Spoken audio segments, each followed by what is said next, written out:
going, aren't we? It's preparing. I'm at Big Fail. Get That's close, why I everyone. don't have time. No.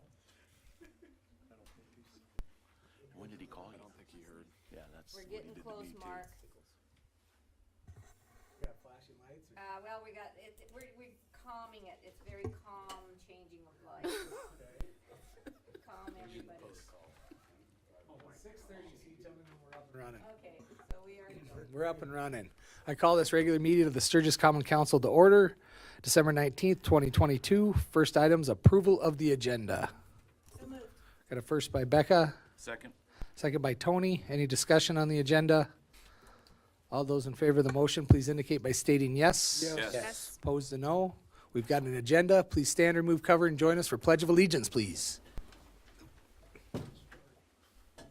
I pledge allegiance to the flag Of the United States of America and to the republic for which it stands, one nation, under God, indivisible, with liberty and justice for all.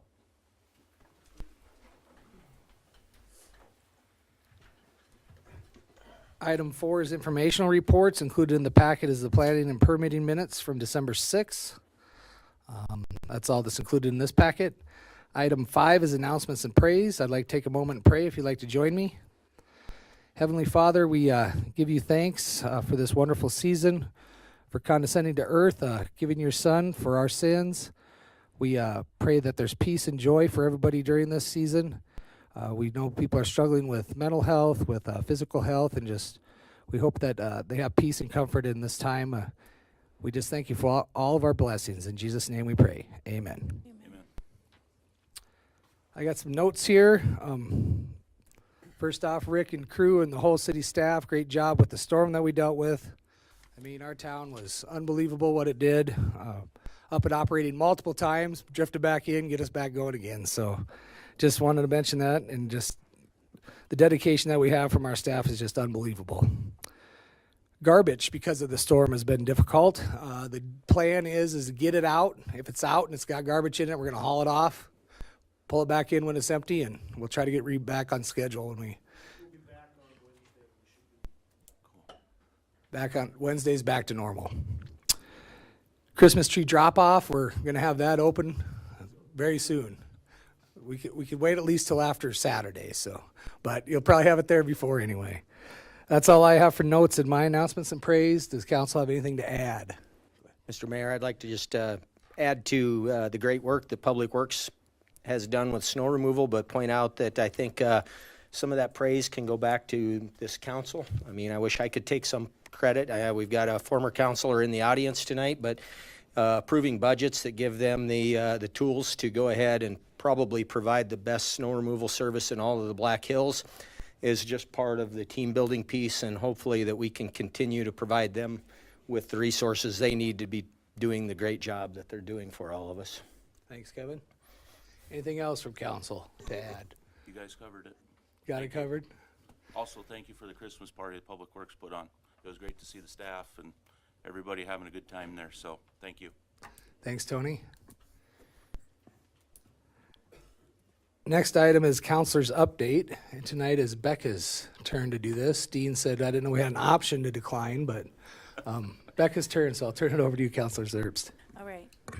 Thank you, Mayor. Good evening, council and guests and city staff. This last week, our city experienced a near historic level storm, 4 days of blizzard that many of us have not seen for decades. It's times like these that our town comes together and we really show who we are. I want to extend a big thank you to everyone in our town who helped out neighbors, family, and friends. Again, that is who our community is and what we're known for. I want to say thank you to our businesses for being open and working hard, and for their employees to find just a way to get in and help out our fellow residents. Please remember to keep supporting them this holiday season. And finally, I can't forget to thank our EMS and our Public Works Department. It was all of the departments of Public Works that came out this last week to help clear the roadways. I shot an email to Public Works Department Chief Rick Bush, and I wanted to ask a few questions to find out some information of what exactly, just some facts of what exactly they've done this last week. Just so we all know and can remember, our town has about 80 plus miles of roadway. That's how much pavement that they covered. For the man hours, well, that's still going on.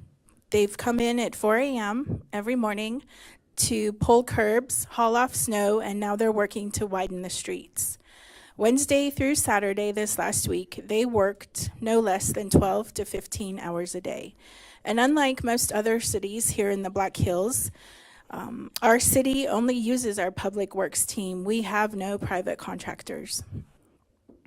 And we also heard reports of plows going out with the ambulance and the EMS teams to help get the ambulance to people who called in.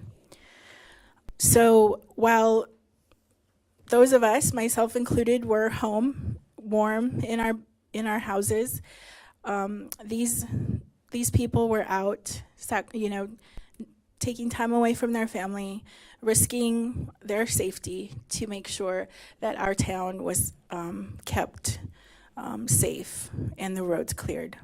And while maybe it wasn't perfect, I just want to say, thank you so much to the Public Works Department. And thank you also to our residents for your continued patience and understanding in how the snow gets removed.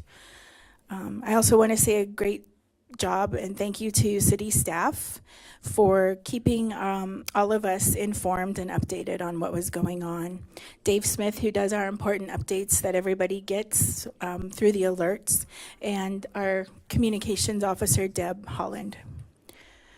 So as we move forward, getting closer to Christmas, let's keep looking out for each other, especially as we head into another what could be significant weather event later this week. Reports are saying below zero temperatures and wind chills that could close in on minus 40 to minus 50. Christmas is a time to remember our many gifts, the birth of our Savior, the gift of family and friends, our many blessings, and that includes the community we live in. So may we all have peace, love, lots of laughter and memories this Christmas season. Thank you. Thank you, Councilor. I'd like to add one thing to announcements and praise in Beka's report. Fielded a couple phone calls that said, I saw the chief of police get out and start shoveling to get the ambulance in. So, Jody, you went above and beyond too. Just want to make sure that was mentioned. Appreciate all you do. Item 7 is city manager's report. So, Mr. Ainsley, I'll turn it over to you, sir. Thank you very much, Mr. Mayor. Just a couple of quick items. One, our October sales tax update. 1 second as it loads. In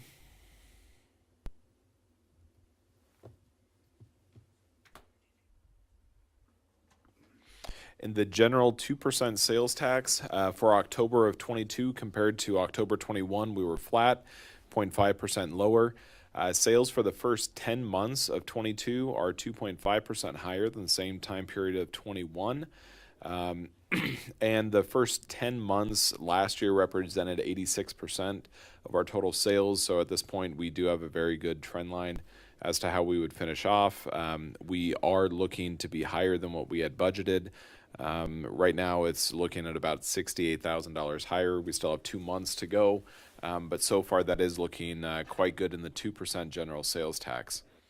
The tourism sales tax for October of 22 is 9.5% higher than October of 21. That's a significant increase. But again, just to make sure everyone is aware, October is a very slow tourism sales tax month. And so a huge percentage there isn't as large of a number as if that were, say, in July or August. Still for the year, though, it is looking quite good that so far for 22, we are 3.3% higher than the same time period in 21.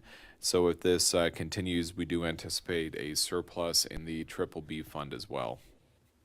Then beyond that, we do also have the November key performance or KPI indicators that are attached to the agenda packet. And lastly, we do have some additional payroll. All of the payroll for this council meeting are changes in our EMS department, some paramedics that are now going to be full-time once they complete their orientation. Are there any questions? Thanks, Daniel. Item 8 is consider consent agenda. We have 8.1 through 8.8 tonight. We're setting a couple public hearings. We have some write-offs, some write-off of checks that weren't cashed, an abatement, an amended resolution for a TIF, for clarity on the legal description, and also a resolution for financial assistance for the bridge improvement grant. Does council wish to remove any of those items and discuss them individually? How about anybody in the public? Any of those items need to be pulled off the agenda and discussed individually from the consent? Mr. Mayor, I move to approve the consent agenda. We have a first by Beka to approve the consent agenda as a whole. Is there a second? Second. We have 2 seconds. We have Tony and Dean. Pick your poison over there. Any further discussion with the first and second on the floor? All those in favor of the motion, please indicate by stating yes. Yes. Yes. Opposed to no. Please note unanimous for the consent calendar. Item 9 is approval of the claims.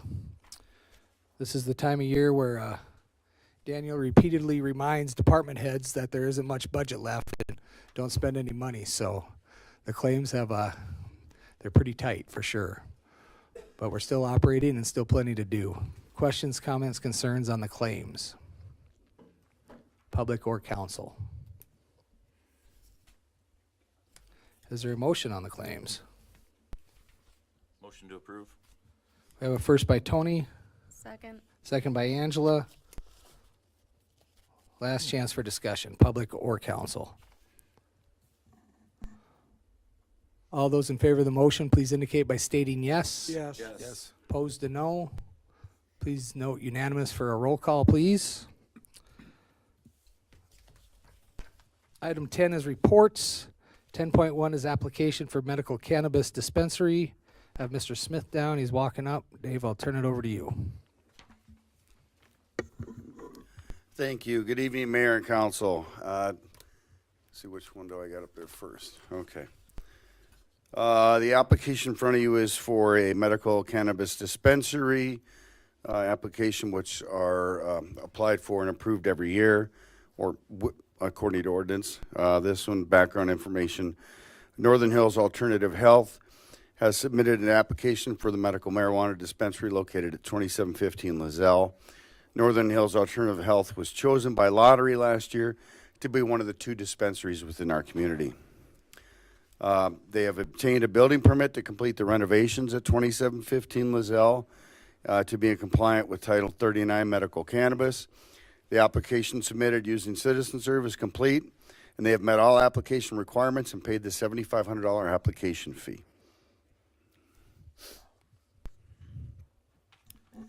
Any questions? Any questions for Dave? Go ahead, Beck. I tell you wanted to talk. Well, thank you, Mr. Mayor. So I have a couple of questions when it comes to the renewal process. According to our ordinance 39-1-5 renewal process, a person or entity operating pursuant to a license must apply for a renewal of such license at least 45 days, but not more than 90 days prior to the expiration of such license. And I guess, here we are 2 weeks before the end of the year, and we're just now considering their renewal applications.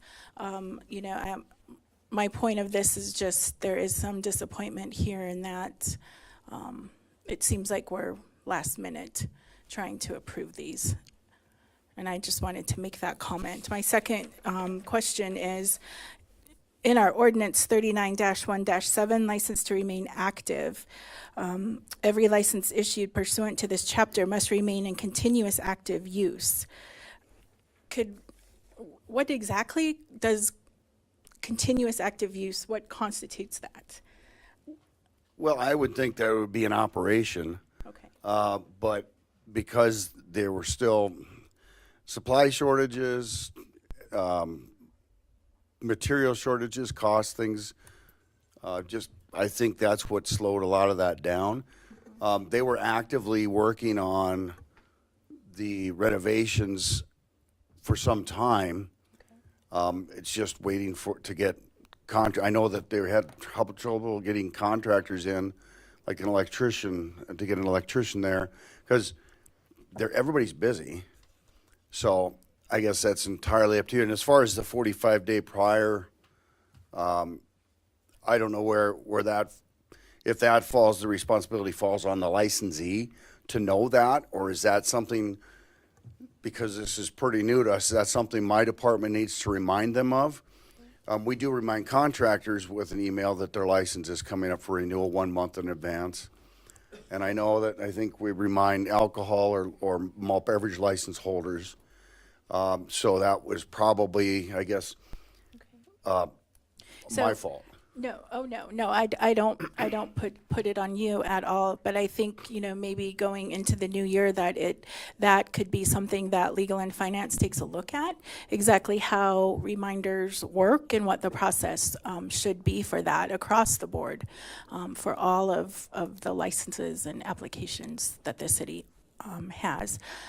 So I did notice in the packet that this business has also they've applied for a building permit? They've applied, received, and they're in the phase of the remodel right now. Okay, so, I don't know if they're here this evening, but is that something that then we could look at and maybe look at their hoping to open this year, that they will be open for business?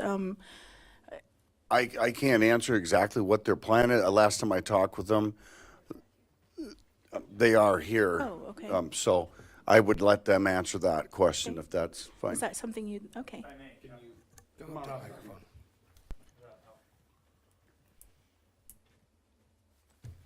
Got to be on the mic. Awesome. Thanks for having me and listening. I appreciate it. Name's Dustin Popka, CEO, CFO of Northern Hills Alternative Health. Our goal is to be open by February. As Dave mentioned, there's steps that need to be taken in order to become operational. Contracting, procurement, SOPs. We're in the process now of establishing a risk assessment framework in order to maintain compliance with the city and the state. All these things take time, but our goal is February. And so, again, because, Mr. Mayor, I think when we have written into our ordinances license to remain active, then we need, that's a question that needs to be answered. It's a question that needs to be looked at. And again, it's something maybe Legal and Finance we can take a look at. I don't know if it can be a condition of, approval but that's a question I would like us to consider. And thank you so much for being here. I appreciate your answers. Absolutely. So for clarity, Dave, is it still considered a conditional license? Because that was what was initially when we first did this with the ordinance. Yeah, because the facility hasn't been complete, the remodel hasn't been completed, and the final inspections haven't been done to assure compliance with our state law and our ordinances. It's still conditional. I mean, it's issued to both the applicants on a condition that once their remodeling and everything is complete, then, and it passes muster, if you will, our ordinance and state law, then the license will actually physically be issued to them.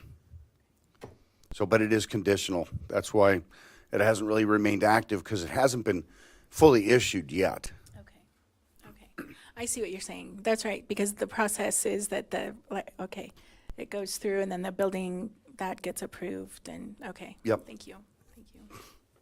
If I may, Please. Mr. Mayor, Councilor, I think there's an issue also underlying this all of fundamental fairness, that if we have a permit that was issued pursuant to conditions, that that permit be subject to renewal, even though it didn't become active, because they are in the process of meeting those conditions.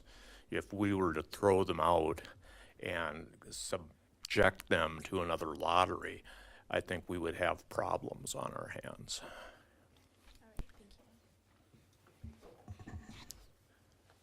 Any other discussion from council? Questions, comments, concerns?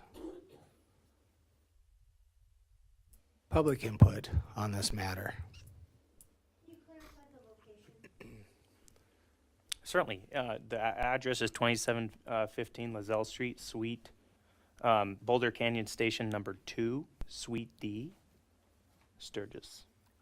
That's wrong. I put it in F. F? I put it as F, my bad. D as in dog. Yeah, definitely no. What was in there before? It was the City Convention Center. Pardon me? The Convention Center. For the Baymont Okay. Holiday Inn. So the north end. Yeah, I believe so. Could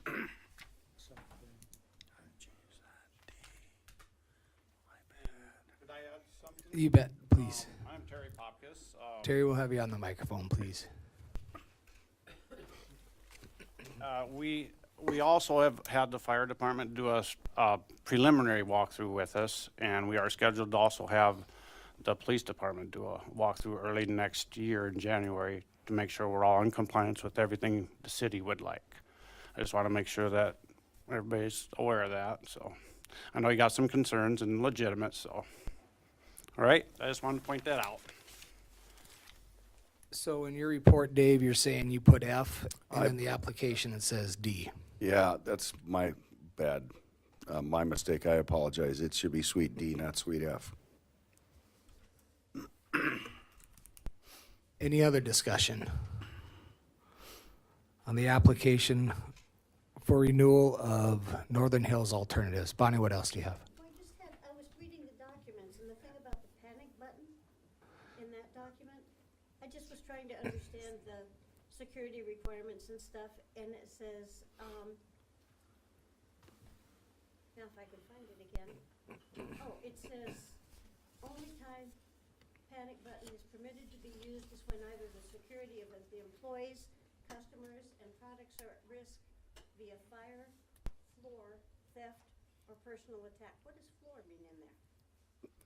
What does that mean? I think you're looking at their standard, their operating procedures that are in there, and so that's not the city stuff. That's what's written. So the question would come from the owner or the people that wrote those. That's not a city. That's not part of the city's requirements. We're not imposing that there. No, that's their standard operating procedure. They have to provide that to us, and that's how they wrote it. So what's it mean? In all fairness, I will get back to you. That could very well possibly be a typo. Okay. Thank you. Thank you. I bet it could be flood instead of floor. Yeah, probably. It's probably a really good guess. Good assumption. Any other discussion?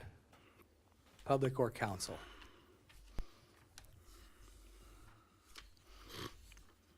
Is there a motion?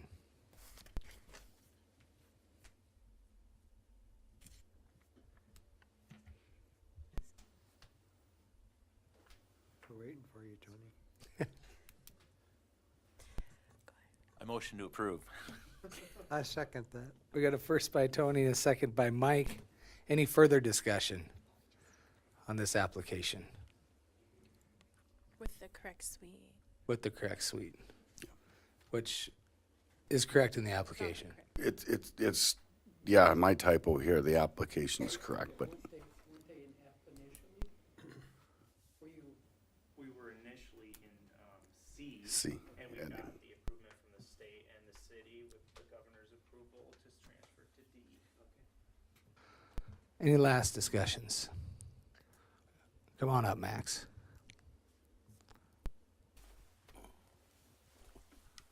Max Felstead, Prairie Emporium. How's it going, everyone? It's cold. C to D, be specific on the application with which place you're going to do. In the last year, I believe this facility's changed some licenses around, beer-wise, correct?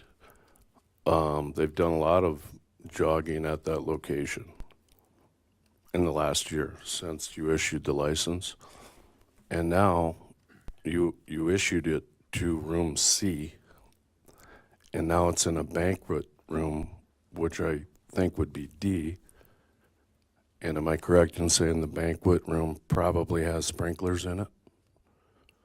The whole facility has sprinkler system in it now. It never did before. Every single building, every single facility in there? You mean that whole strip mall, Max? Yeah. No, I don't believe that when it was constructed, they weren't required to put sprinklers in, but this place that they're going to be in now has had sprinkler system installed, and that is that entire, I think actually it encompasses two or three suites, that whole building, doesn't it, or is it just one? I can't speak towards the way But it's completely there's many doors that go into the same space. I run a business here in town. I have a lot of people complaining that this isn't done yet and that they can't get product. A lot of people from the VA, in fact, quite a few. I'm a little bit concerned about the C to D. I was told to be specific on my application, and I met every single one of the criteria, other than one, sprinkler system. And I know we've talked about unregulating the sprinkler system to the other location in town, the medical cannabis one. When you do that, you'll be handing them $100,000 and saving them a lot of money, unless there's one in that location, which I don't believe there is. In their proposed location? No, there's not. Proposed the location, right? In this D, where they're at? No, in the other We'll medical wait to get that for the cannabis. next Are we? Which one are we talking about? We're still on. One. We're still I'm on saying northern. when I get into that was one of my costs when I applied. I knew I was going to have to spend $100,000 on a sprinkler system. And so all these things are, just keep an eye on them, I guess, would be what I'd say. But The suite was my fault. you sure? Yeah, I'm positive, 100%. I did the report. I actually trust you, Dave. Thank you. Appreciate that. Did you get my email? No, I did not. Thanks, Max. You bet. Any last discussion? We got a first and a second on the floor. Northern Hills Alternatives. None being heard. All those in favor of the motion, please indicate by stating yes. Yes. Opposed to no. Abstain. We had one abstention, so 6 in affirmative, 1 abstention. That motion carries.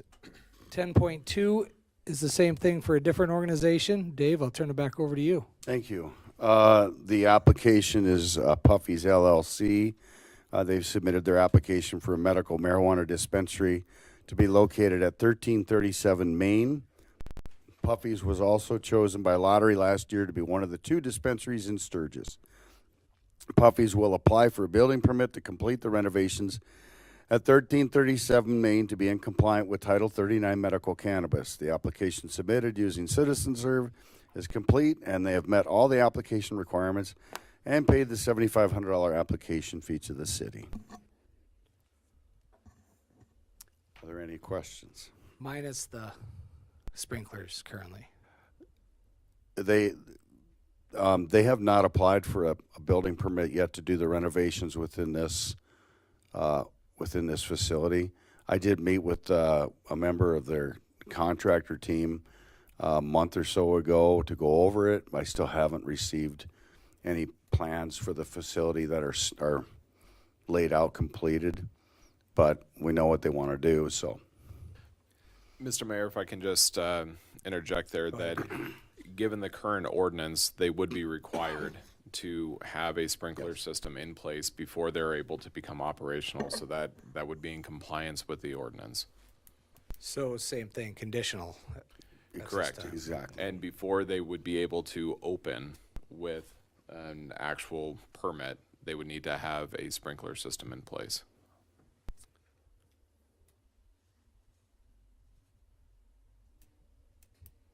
Want to come up, Mr. Jeffries? Come up and join us here.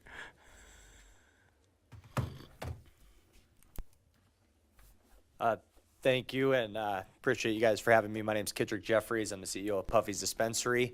I'd like to take this time to thank everybody. I did invite local law enforcement and Dave and everybody to come down and take a tour, and you guys are all more than welcome to take a tour at our Rapid City location at 2120 West Main Street that we do currently have operational right now. I apologize. I do want to formally apologize to Dave. I didn't get to let him in because he didn't have his driver's license, but he did make the drive, and I apologize. So just wanted to state that for the record formally. But Jody, take note.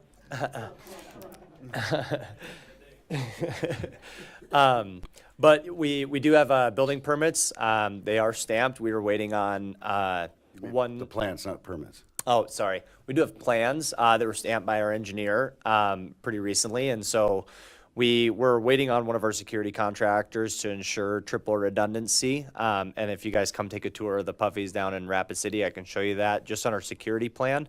We are ready to rock and roll and get those submitted and move forward. I would expect that if we get those in a timely manner and get them submitted to Dave, we'd be in their building. And as Mr. Ainsley said, that we will have to have a sprinkler system before we are open and operational and meet all the conditions of the use. I would expect that our open date would be right around April 1st. Currently, right now, the medical cannabis program at the state level has granted an extension for licensees for 1 year. That just passed on 4490-0316 sub 4. And essentially just because of the lack of product, as the previous speaker had stated, there's been shortage in supply chains, shortage in the labor force, in contractors, and then medical cannabis. They had issued more dispensaries than there were cultivation facilities, and they issued the dispensary licenses first before they had issued the cultivation licenses. So now as we get more wound up into this program, more cultivation facilities are coming online, more are harvesting. And so that's really great for the program. And as we move towards Q2 of 2023, I would expect that a good chunk more of dispensaries will open up, especially around the Black Hills, as the supply increases. And so with that, I can answer any questions you have, and thanks for having me. Any further discussion from council? Questions, comments, concerns? How about public?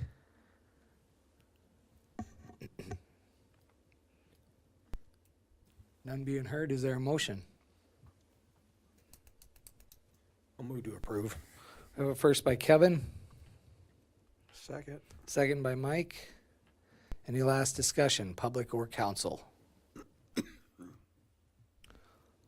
None being heard. All those in favor of the motion, please indicate by stating yes. Yes. Opposed to no, Abstain. and an abstention. Same as before. Thank you. Conditional application. 10.3 is consideration to approve our second reading of our third supplemental appropriation for the 2022 budget. I have Mr. Ainsley down for the staff report, so I'll turn it back over to you, Daniel.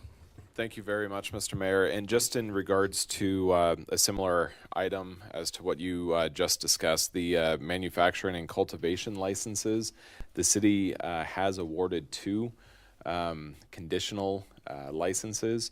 Those 2 facilities currently are also going through a similar process.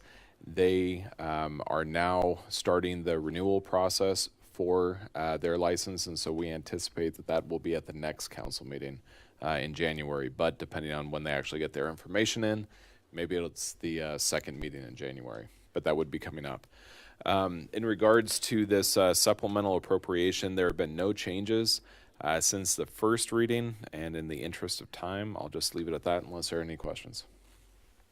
Questions from council at all? for the second reading. One is a grow, they both are grow operations, I believe. One is a manufacturing, the other one is. Dave, you better come up here. Sorry, so one is a cultivation and the other is a manufacturing license. How about back to the second reading of the third supplemental appropriation? Questions, comments, concerns on that? Public Work Council. Is there a motion? Got a first by Dean. Second by Beka. Any last discussion?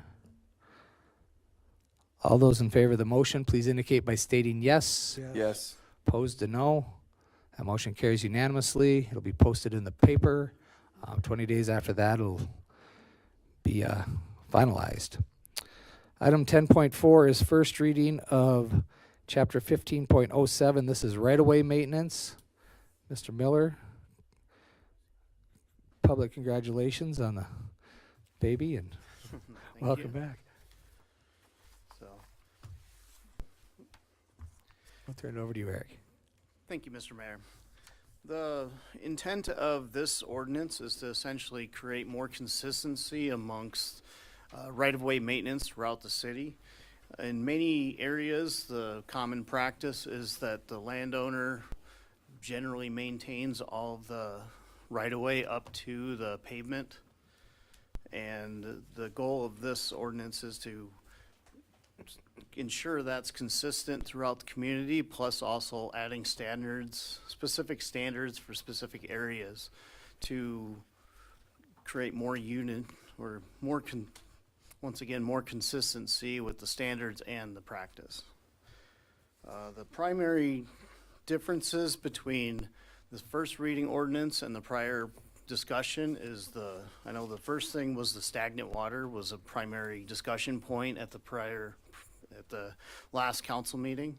That has been removed just for more clarity's sake to create or prevent confusion. Generally, any stagnant water can be addressed through the nuisance Title 12. And just to keep things as simple as possible, just removing that from this ordinance makes things a lot easier and prevents any potential future issues.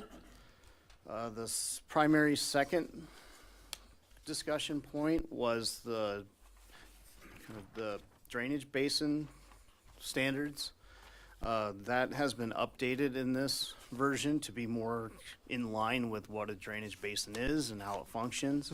And the goal of these standards is to ensure that nothing is placed into the drainage basin which would impede the water flow and potentially create more drainage issues or flooding issues. There is no requirement that the landowner spend a lot of time maintaining this, for such as they don't have to cut the grass, they don't have to manage weeds, things of that sort. It's kind of more of a natural state. We just have to ensure that nothing's being built or constructed into that area, or things are being dumped in there, any concrete, any construction materials, anything that could potentially interfere with the effectiveness of the drainage basin. There was an additional correction or clarification for the parking in the right-of-way or unimproved right-of-ways.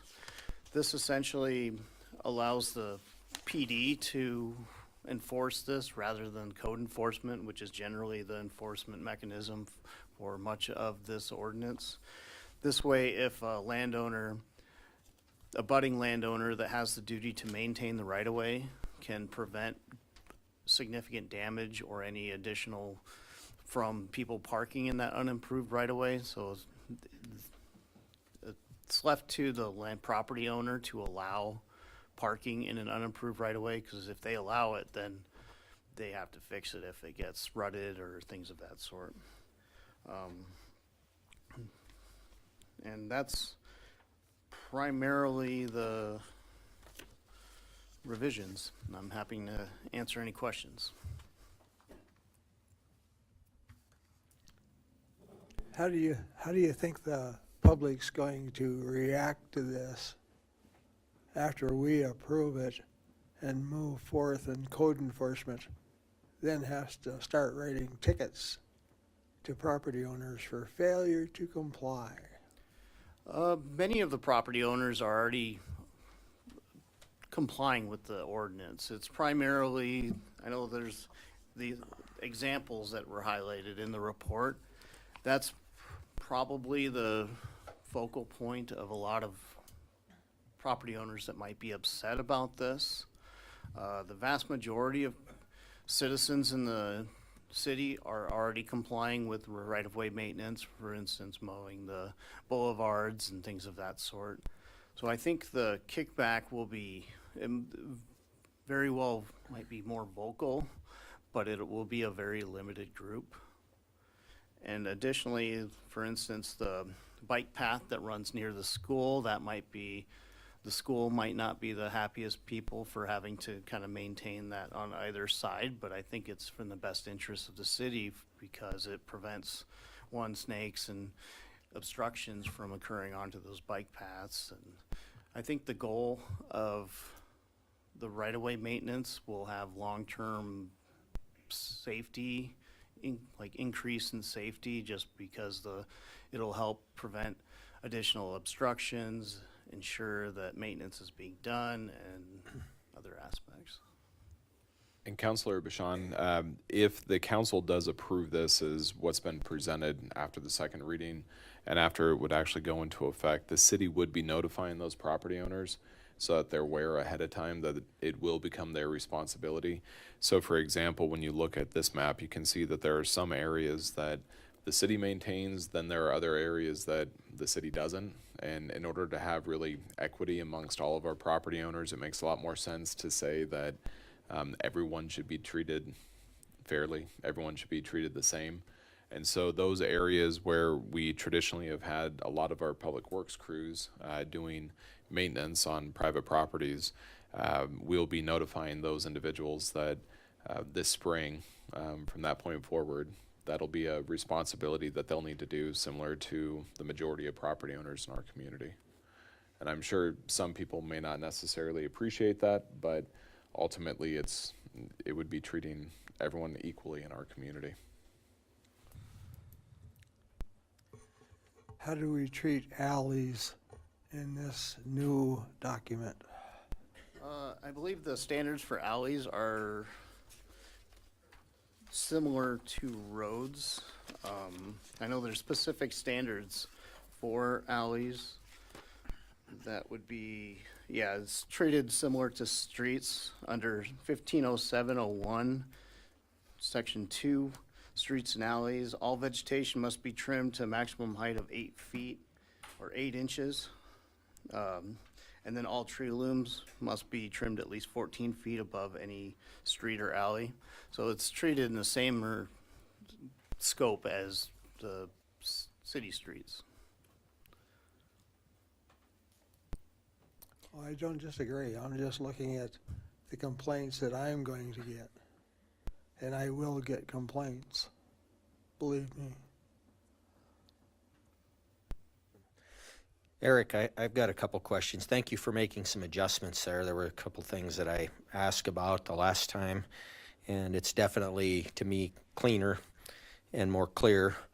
One question about, mowing is going to be with the Bureau of Land Management. Is that something that the BLM is going to take care of, where their property intersects the city, or is that something different? Any of the federal agencies that have property within the city limits, they have said actually that they are exempt from city ordinances. So that's going to be an area that I'm sure the BLM is not going to be doing maintenance on, unfortunately. Mm-hmm. Okay. In the height mowing piece on the, forgive me, I flipped the page here, so the initial section, 1571, item number 4, it talks about corners. Why do corners get to be 2 feet tall, the grass, when 8 inches is the height everywhere else?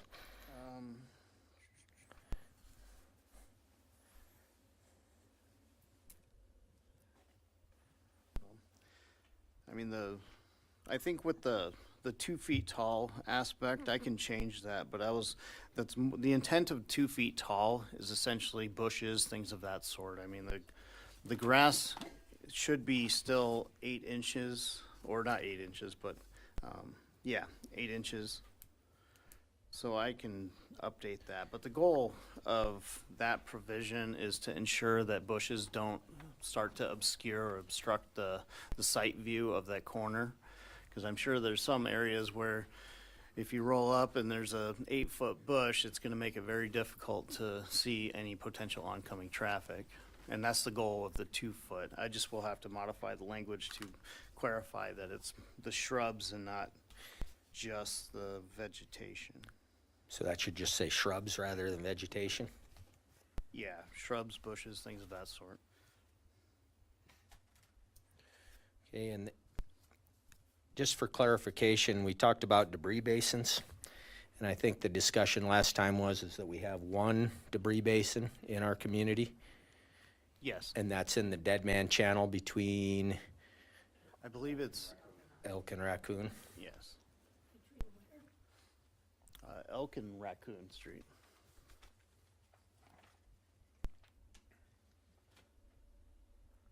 All right, thank you, Eric. Thank you.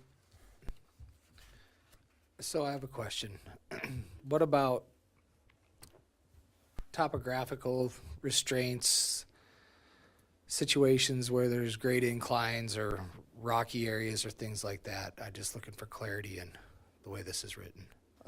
The alternative compliance regulations essentially provides the specific departments. We can set up those specific regulations to be applied throughout the city. That way, if they meet a certain criteria, you can provide these exceptions to like the larger properties where the terrain is impossible to mow and things of that sort. So it provides flexibility for the enforcement of this, but the goal is to create something that's uniform, and then that's way it's uniformly applied to those exceptions rather than let's do an exception here, but let's kind of make it up as we go along. This allows to create those sort of regulations to preempt any of those exceptions and create a consistency amongst addressing those exceptions. Thank you.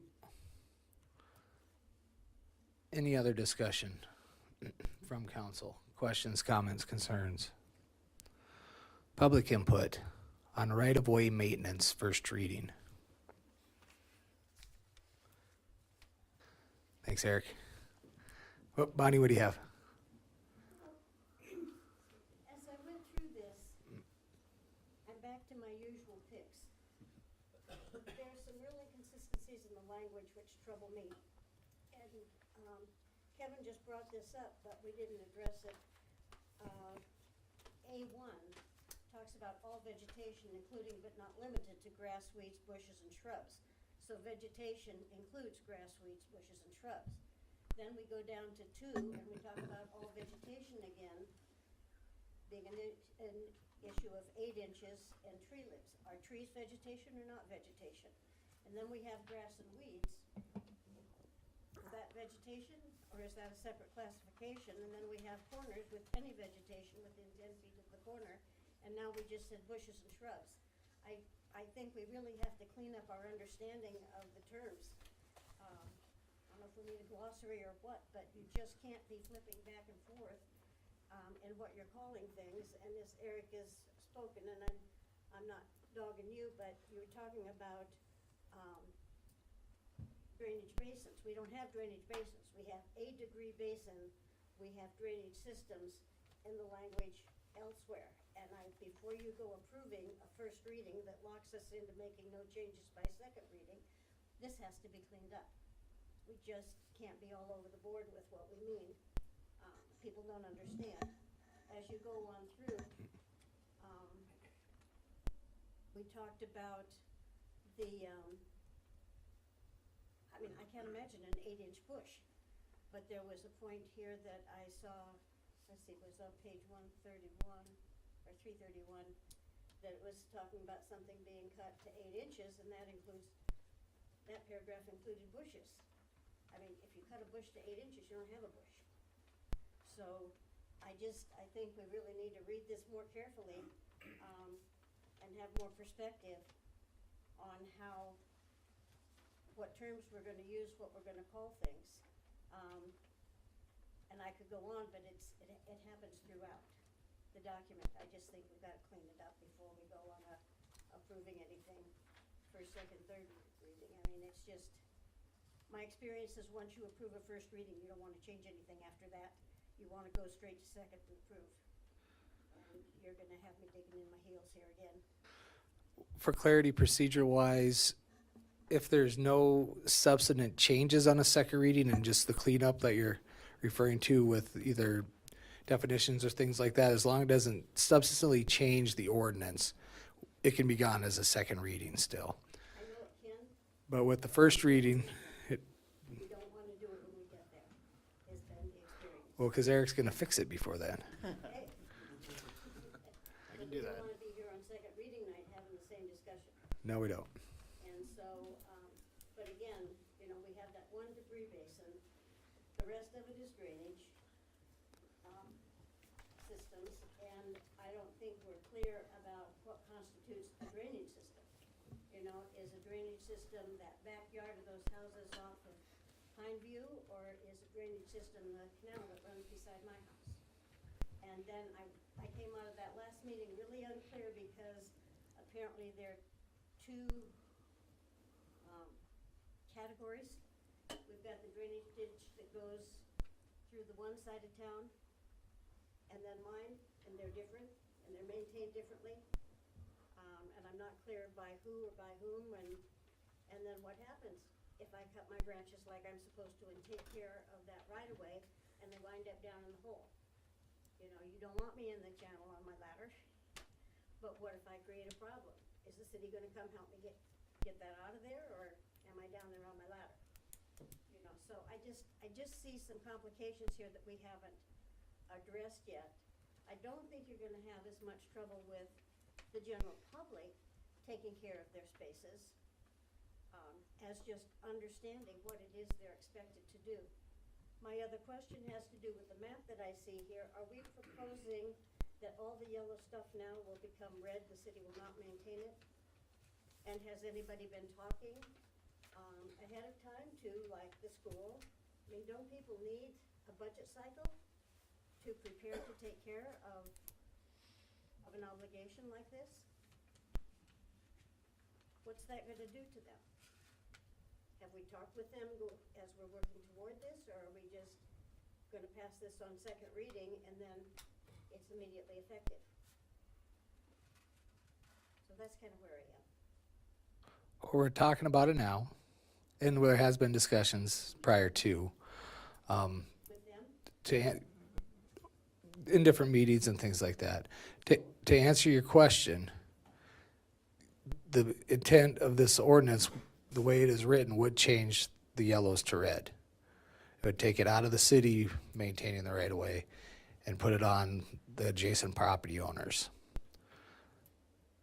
And may I add, Mr. Mayor, that, this isn't coming out of thin air. There has been conversations with these organizations and entities and property owners going back at least a year that I can remember, within at least legal and finance. So it isn't just that we are arbitrarily changing these things. There has been dialogue between these abutting property owners and the city. So this has been an issue going forward. Yeah. Well, this is, these have been conversations that the city's had, for at least a year, And so, I look at some of this, and a lot of this is going to fall to commercial operations, which are probably better prepared to handle this. I'm not familiar enough with this to know, is any of this individuals, private individuals that may or may not have the equipment they need, that this may pose a hiring burden on them to get somebody in there with proper equipment to take care of it? I tried to drive this, but then when I did it, I didn't really know anything about what I was looking at, so I wasn't accomplishing much with that. Most of these look like commercial, but this, I guess I was looking at Pineview. Is that residential, where that yellow is along Pineview?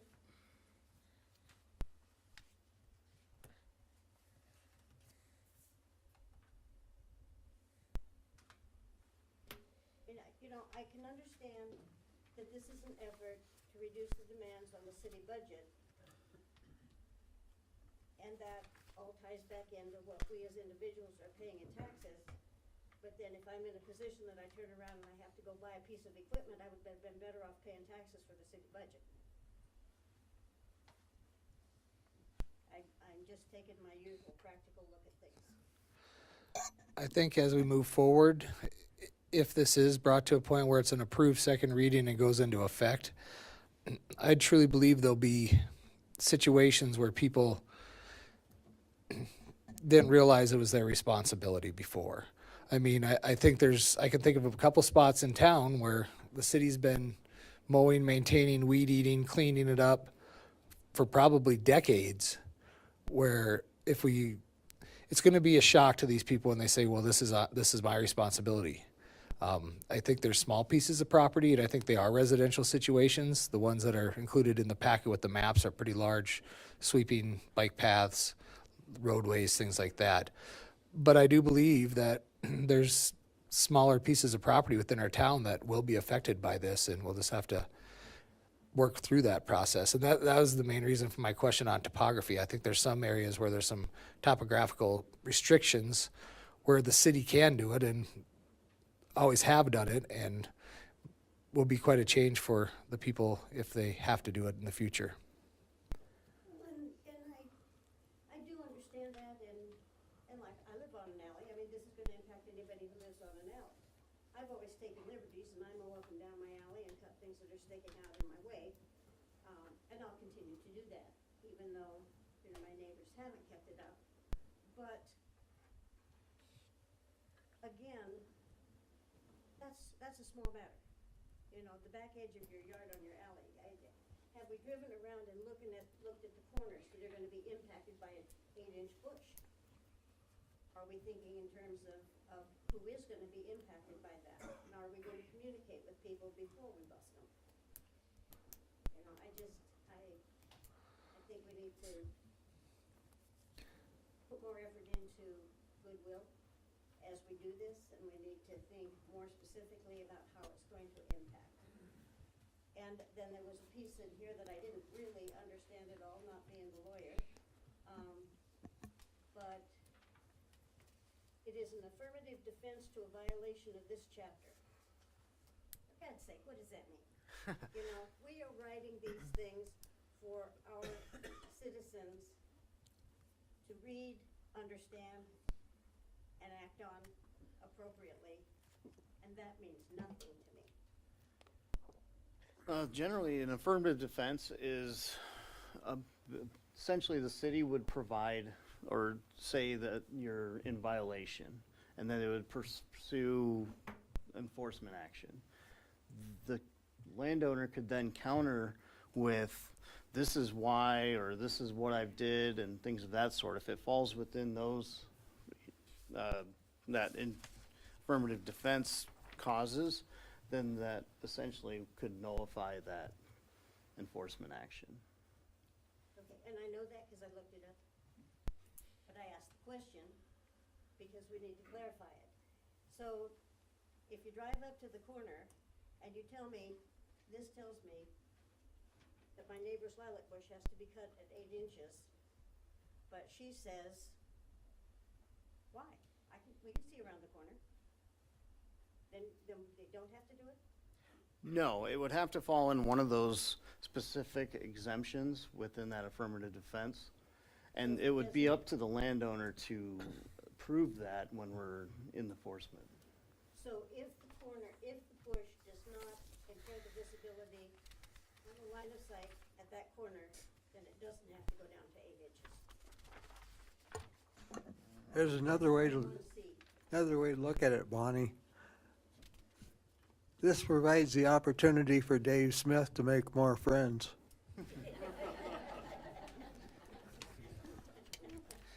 And Dave loves to send courtesy letters prior to any kind of enforcement action, so. Never had one of those. Always start with the enforcement action, so if we're doing the courtesy letters now, that's a good thing. Mr. Mayor, as we discuss this, Eric talked about exemptions. Is there merit to have a discussion on exemptions for hardship reasons? Elderly, somebody disabled? I mean, the overall purpose of this ordinance is to ensure that there's public safety at the corners, no obstructions in the right-of-way, things of that sort. I mean, I think having hardship exemptions defeats the ultimate public safety purpose of this. I mean, I think there's plenty of options that potentially the city could go out of its way to help out.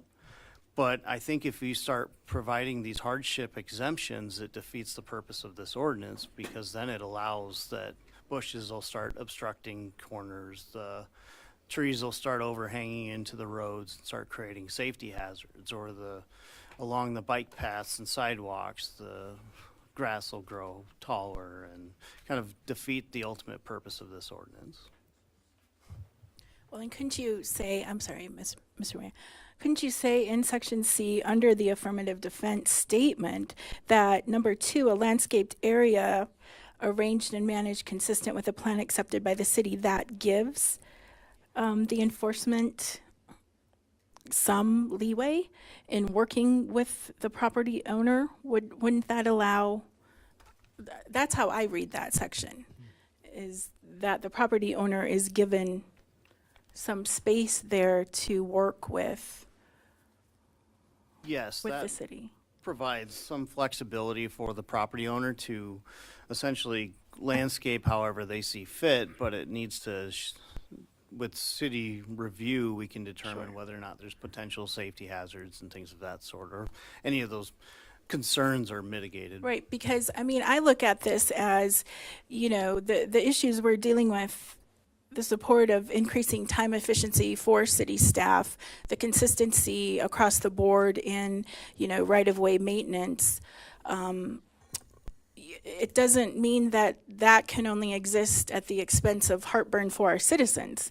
I mean, I think we can look at reducing the heartburn for our citizens who are going to have to take up the right-of-way maintenance and work with them. I don't think that's an exclusion that's going to be a side effect or a byproduct of passing this ordinance. What else do you have, Bonnie? Make sure your microphone's on. It wasn't on all the time. Lisa's not here to help. And Beka, I agree with you on that, and that's where I'm going. Yeah. I mean, that's why I raised the questions, is that, and I was glad to see that. You need to hold it closer. No one can hear you. Okay. That's unusual.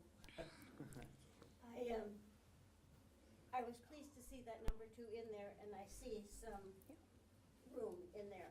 What is not in there is how to do it.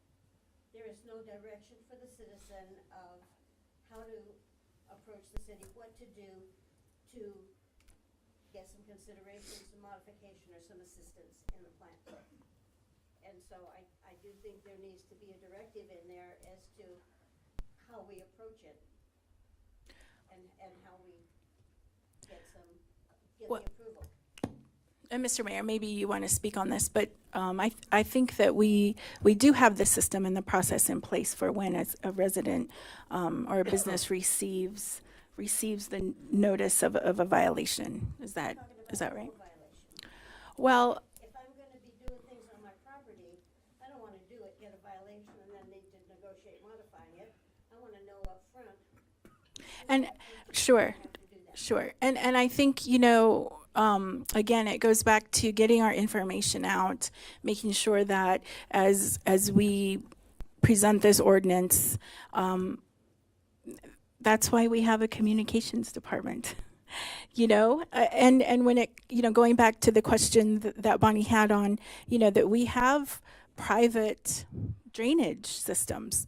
I think that was a new bit of information for a lot of us here this last time. And that would for sure be an element of the information packet that goes out to our residents that, hey, you know, the city isn't maintaining this stretch of the drainage system, and what is a drainage system versus a debris basin.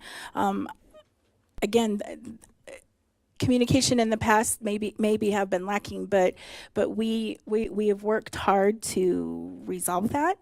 And I can see this, you know, as we enter into the spring and summer season, you know, doing better as far as communication and education for this ordinance and reducing the heartburn that people may have. The conversation we just had has gone public and made people more aware of the fact that we have a communication person now, that our newsletter is more fleshed out, that they'll be seeing things and getting information. And that's my whole reason for asking the questions and promoting the discussion. Oh, yeah, yeah. Is that the communication hasn't been there in the past. I think we've got to make sure we pick up on it. And we don't just say it flat, but we get to those things of what constitutes a degree. Right, right. You know, and also, if I can point out in 15.07.04, alternative compliance rules, you know, that is a section that is going to allow the city manager to authorize these departments to, as I read it, work with these property owners to allow alternative compliance to occur. So, Mr. Mayor, I'm sorry. No, go ahead. If I can just ask that if anyone has something to speak, if they can come up to the microphone and actually use it. We get a lot of comments, and we're getting them real time with people that are not able to hear anything, and it doesn't matter how loud we increase the volume, they still can't hear it. So if you have a comment, if you could please come to the center table so that everyone that's listening to the meeting can actually hear the comments. Thank you. Daniel. So Eric, let me ask you this. What this discussion's had, and I think mostly in clarity of definitions and clarity of consistencies throughout the ordinance, do you feel that there would be a substantive change between if this was approved to a second reading with those clarifications? Or do you think that's just more of a cleanup and a clarity situation? I think the clarifying the definitions do not affect the substantive component of it. It's more just cleaning it up, because the ultimate intent is there. It's just cleaning it up to make it like the shrubs and the grasses and things of that sort, to further narrow that down rather than the broad term vegetation. So I don't think there's any substantive change that would occur by revising that sort of language to make it more clear. Go ahead, Daniel. Mr. Mayor, if we could just get some direction, though, from the council on one item that has kind of been discussed slightly around the edges. Is the council's wish that if someone is handicapped in the landowner or elderly in the landowner, that the city's responsibility would be to maintain the easements and the right-of-way, versus if it's a commercial operator or a private individual that is capable? I think that's something that there's been a few comments back and forth, but I'm not clear if the council wishes the city to take that over for someone who's elderly or is disabled. I think I'm of the opinion that a property owner's responsibility is a property owner's responsibility. You can't have it both ways. And I think I fit the majority of those criteria. What, a property owner? Handicapped, old, and everything else to go with it. You know, if you're the property owner, you have a responsibility to comply. That's the reason we have society with rules and regulations. One size fits all in this particular case. And that was Eric's opening comment, is the fact that the reason this is brought forward is to find consistencies versus being inconsistent over the years and really not having one reason or the other for all the inconsistencies. That's one of the main objectives of this reading of this ordinance, is to give us some uniform approach. So I agree with what you're saying, Mike. I agree with what he's saying too, because you're in the ordinance to provide clarity. We're then putting in stipulations, and that doesn't make sense. Go ahead, Bonnie. Mayor?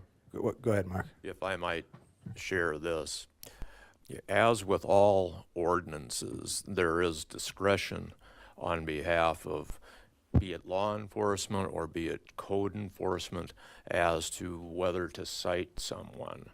And simply because it's in ordinance does not automatically result in a violation being issued. All enforcement is discretionary. And if there are circumstances in which a person feels aggrieved or put upon by this ordinance, they can seek a variance based on whatever unusual situations they have, and it can be brought to council on a one-on-one basis instead of trying to create an ordinance that contemplates every possible problem that might arise. Thank you, Mr. Mayor. Appreciate that, Mr. Marshall. Come up to the front, Bonnie. Thank you. Don't trip. Been blowing a lot of snow. It takes its toll.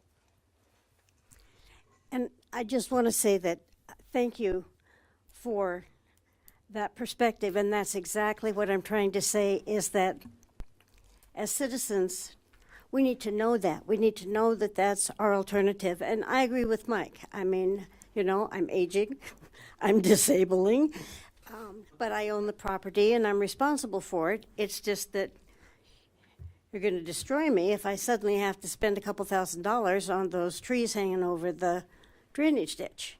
I mean, I work on them, but, you know, I just can't do that. But if I have an alternative, if I have an understanding, then I don't have to mean-mouth the council because you imposed this thing on me that now is going to mess up my finances and my body. So that's the point of my questions and my discussion, is that we consider those things, that we bring that information out into light publicly here. And, you know, I'm so glad that we broadcast now so that people who don't, for whatever reason, come here to hear it, are getting that information. And I just want to say it's working communication-wise. I have a lot of people on the street who talk to me about what was said at council and what was brought up, and that has been a really good step forward for the council, for the city administration, that people are understanding better. And I am so grateful for Deb and a beefy newsletter, because I think that's a good line of communication for us. But I agree with Mike. I don't think you can put it out there and have a whole bunch of exceptions. But I do think you have to put it out there. It has to be readable to John Q., average Sturgis person, and understandable. And somewhere we need to be more visible about what to do when it hurts, what to do when we're having trouble being compliant, when we're otherwise good people. So that's what I'm going for. And I thank you. Thanks, Bonnie. Any other discussions? And Eric, I do appreciate what you've done. It's just the English major in me that makes me pick at these things. That's fine. Thank you. So I guess for clarity's sake, the map that is on the board right now and on the screens, that is the actual debris basin, the one and only in Sturgis. I do know that I wish there were some property lines on this map so it would be clear on where they end and where the debris basin actually begins. I mean, you can kind of see it topographically, but I think there could be some questions in that area of how far do I have to go out? Or how far can I put my shed? How far can I put my wood stack? Things like that. So, well, there's our answer.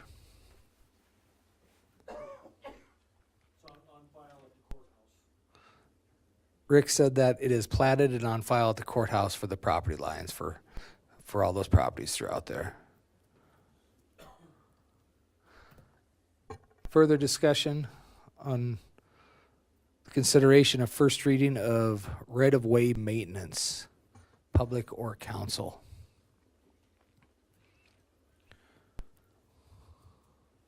Mr. Mayor, Go ahead, Mike.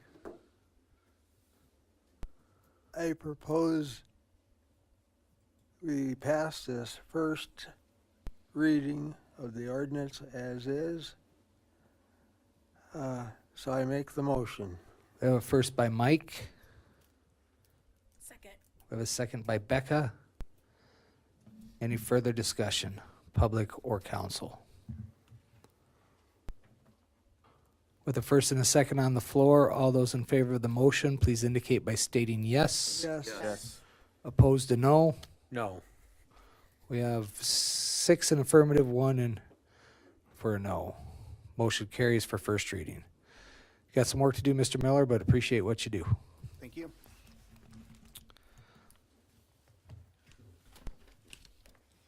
Item 10.5 is discussion and direction regarding the drainage at the intersection of David Drive and East Avenue. It is not a debris basin. Mr. Ainsley, I'll turn it over to you.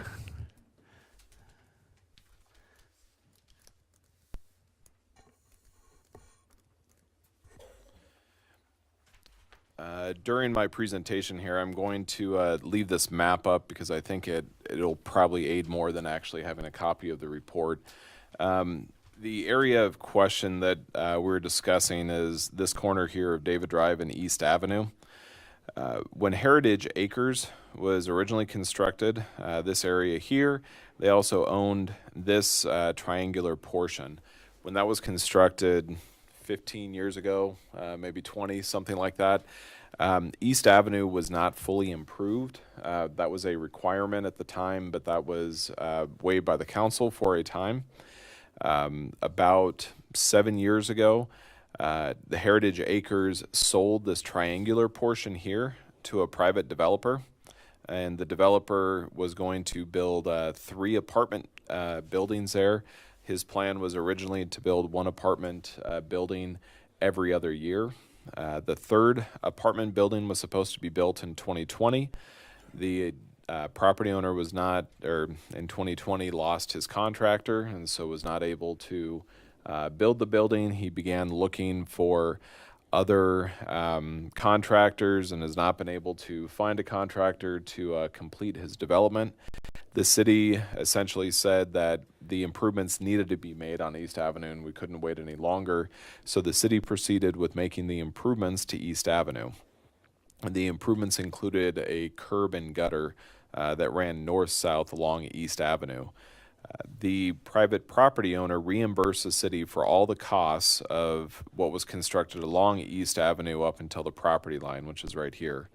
The city then covered the cost of the improvements that ran along the southern 20% maybe of the total project on East Avenue. Now going to the next set of pictures here.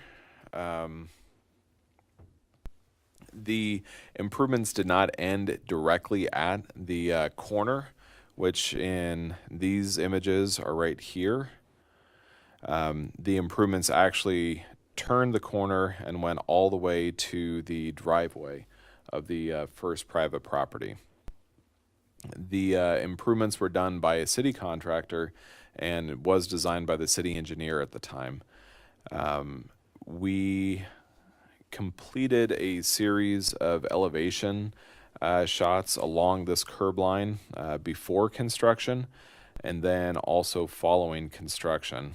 What you can see from that is that the low spot pre-construction was right about here. The low spot post-construction was right here, so it did move slightly, but not measurably. During that time, you can see that that whole area is relatively flat. There's not a significant amount of fall along that area, which is unique. The majority of David Drive is actually along a fairly steep hill. And so there's a lot of velocity for the water that comes down David Drive until it gets to here, in which case it is relatively flat and it does start to pool. When you look at the images, the property owner here is concerned and has approached the city concerned about the amount of pooling that has occurred on the driveway here and here, stating that ever since this roadway was or the improvements were made, believing that the curb line there elevated, and so it increased the amount of pooling that had occurred. When you look at the elevations really did not have much of a change. The one thing that did change is now there's a curb line that goes along there. That curb line can retain some of the water that you can see when there was no curb line here. It did not. And so what the engineer included at that time was a cut in this curb.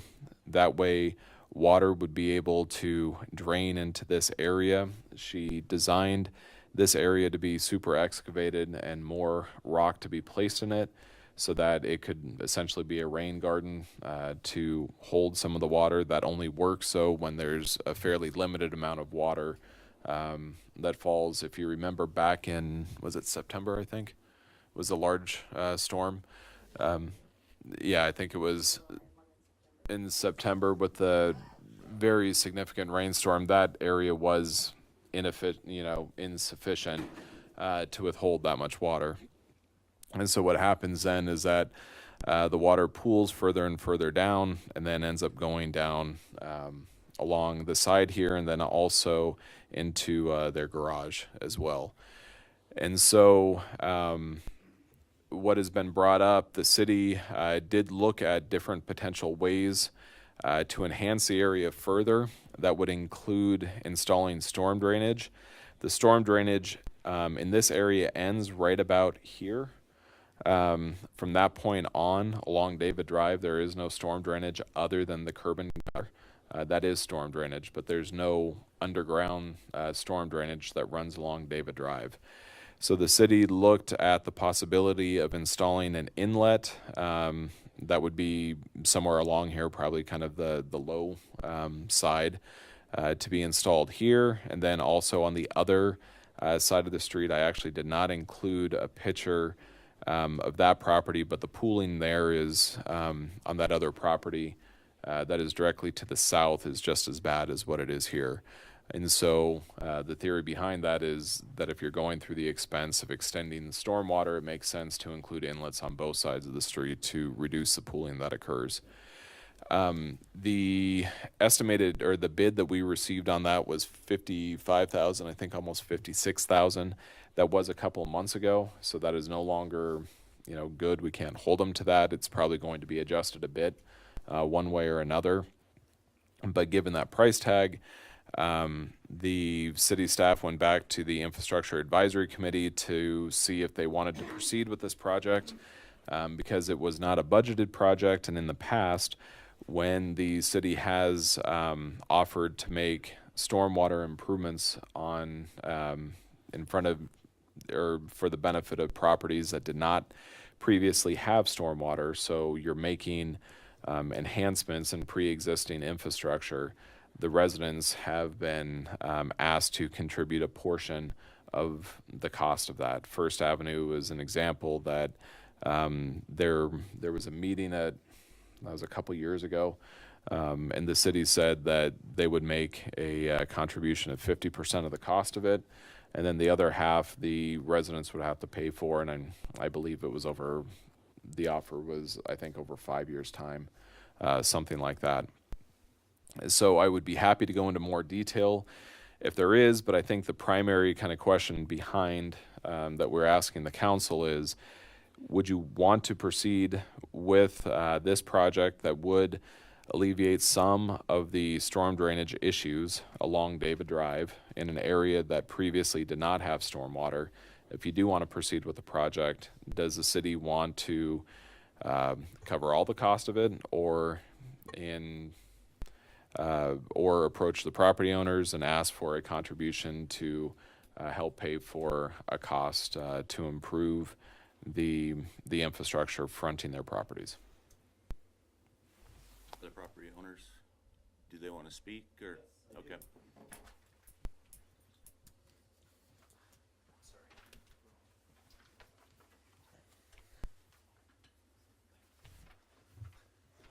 Hi, I am Josh Myros. I live at 101 David Drive. This is my wife, Nicole. I guess so, little background. I've talked to a few of you guys. A little background with that. Dave Smith approached me before this project even started saying that you guys were going to do this. Possibly we were going to have to do pay for all of it or pay for our portion of that. And we've been looking at doing curb and gutter around the side for a while just to help with drainage issues. There was, before that, right at the end of our driveway, if it rained a little bit, we'd have just a little puddle there right at the end of our driveway. In a day or so, it would drain into the grass and be just fine. Since the improvements, that water sits there. And over this summer, it even got to the point where it was like driving through a swamp. When we'd come home at night, splashing through that puddle, it just stunk. Going through that, when they started doing that, I watched them as they come up. Now, I'm not a concrete guy. I don't know. I'm not an engineer or anything to know the proper codes for all of that stuff. But I noticed when they were doing that and digging that out, I stopped them. And I called Liz, the engineer at the time, and said, hey, that corner is up higher. I was like, you can see it because we have some pictures here. Do you want to send those, drop those off? Just, yeah. And some of these are kind of what Daniel's got. You can get on Google Maps, and you can toggle between, I think it's 2011 and 2022, and see the difference. And you can go to Street View and go clear down around the corner and see how much that raised. I'm not sure how they did their elevations at the time, if they actually took like a transit out there and had a set point, or how they did.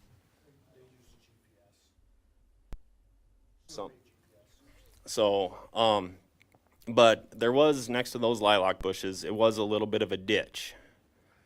And that water would drain around there. I mean, right there, right where his middle finger was, there'd be a river coming around that, nope, just to the left a little bit, right in there. There'd be a river there.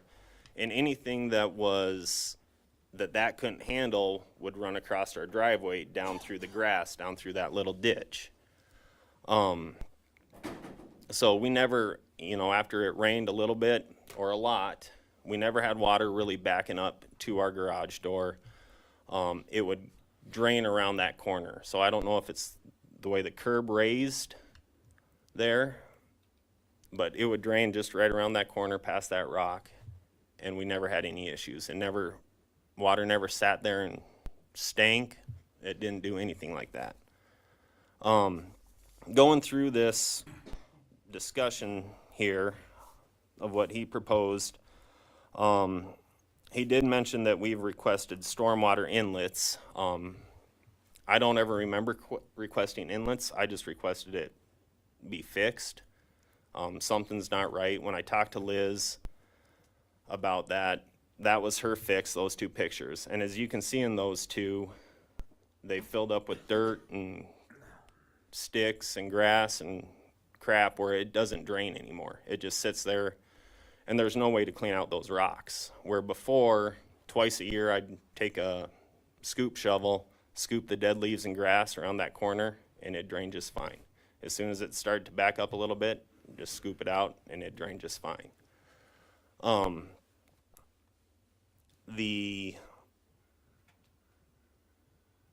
When I talked to Liz about it, this was her fix. She didn't know what she was going to do, but this was her fix, and she said she was going to dig that out. They did. When I came, there was probably a 4-foot hole there that they dumped that clean rock in the whole way. The contractor at the time said that that was all cobblestone there, that he's like, you could dump a swimming pool in it and you'd never know. When I got there, the pile of dirt that was on the road was black dirt, like stuff you could sell for a lot of money. I mean, just the blackest dirt can be. So then they dumped that in, and I asked Liz, okay, so whose responsibility is that now? And in hindsight, I wish I would have emailed all this stuff, because this was just on the phone conversations or in-person conversations. But she said that if all that water draining in there is going to screw up the road, screw up the sidewalk, if it's going to wash anything out, it's on me, which I didn't think that was right. I asked her about if someone steps in that saw cut, breaks their ankle, rolls their ankle, is that my homeowner's insurance that covers that, or does the city cover that? She couldn't give me a straight answer on that.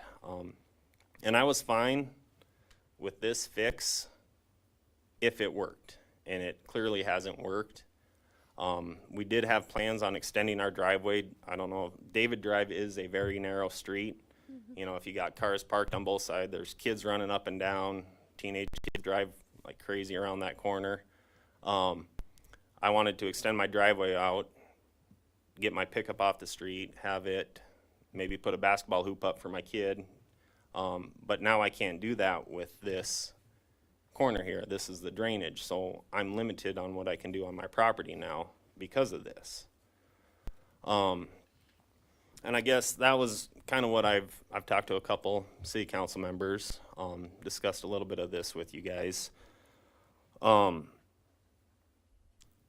thing that I guess aggravates me a little bit is I stopped them when they were doing it, and I know this was a contract deal, but I said, hey, there is an issue here that's going to happen in the future.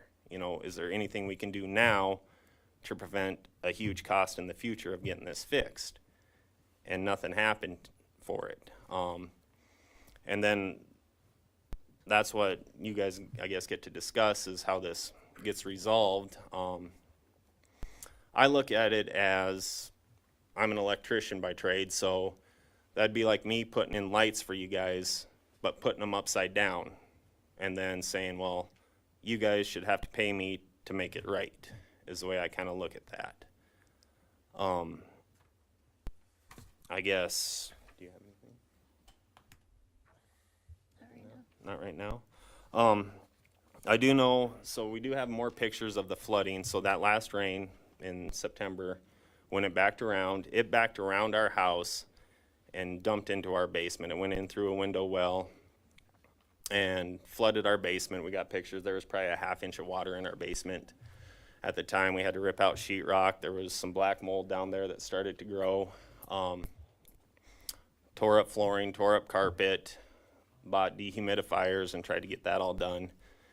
And we threw blankets on the floor trying to soak up as much water as we could.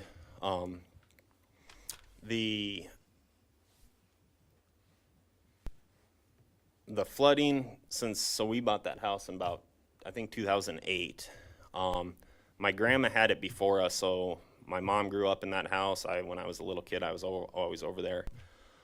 Talking with them, the only time that basement ever had water in it was during the 72 flood. So, I mean, this, and I got more videos on my phone of the flood that night, of it rushing up around the corner, going through my neighbor's house. I mean, if we get a heavy rain, it's always ran across David Drive from the south side to the north. But it's always had a place to drain until now. Now the only place it can go is it backs up the street, because that corner is high. And if we have people come over, they have to park so far away because there is a pool in front of our house instead of them being able to park in front. So if our family or friends come over, they have to park so far away. It does limit our stuff. My wife has gone through and got approval with doing an in-home business for massage therapy. This hinders her, you know, because her clients cannot get to the house unless they park clear up the street or back down around the corner on East Avenue and has to walk clear up to the house. I know that this was one thing that me and Daniel had some words with about that. Was his comment was that maybe my wife should move her business if this is an issue. That right there just, I mean, it got me fired up with that as far as the way he would talk to her. I just wanted to publicly address that. This wasn't an issue until that corner was redone. Never had an issue the 12, 13 years that we lived there until this was done. I don't know if you guys have any questions for me or any.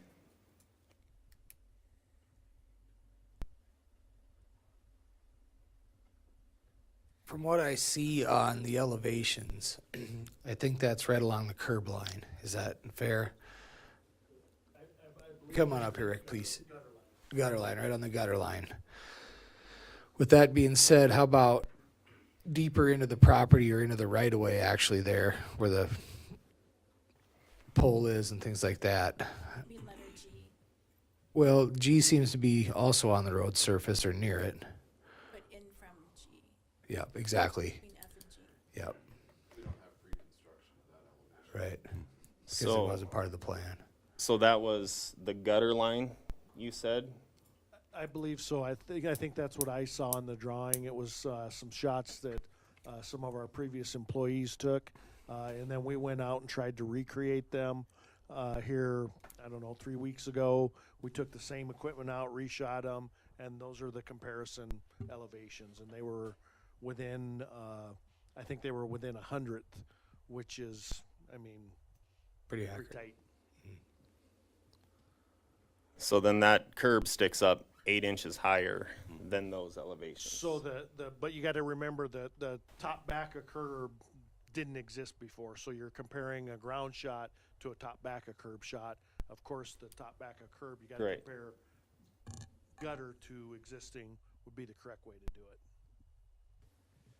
Mr. Mayor, may I would just like to share that this sounds like a potential matter for litigation. There's allegations that the city engineer was at fault in the manner in which this is designed.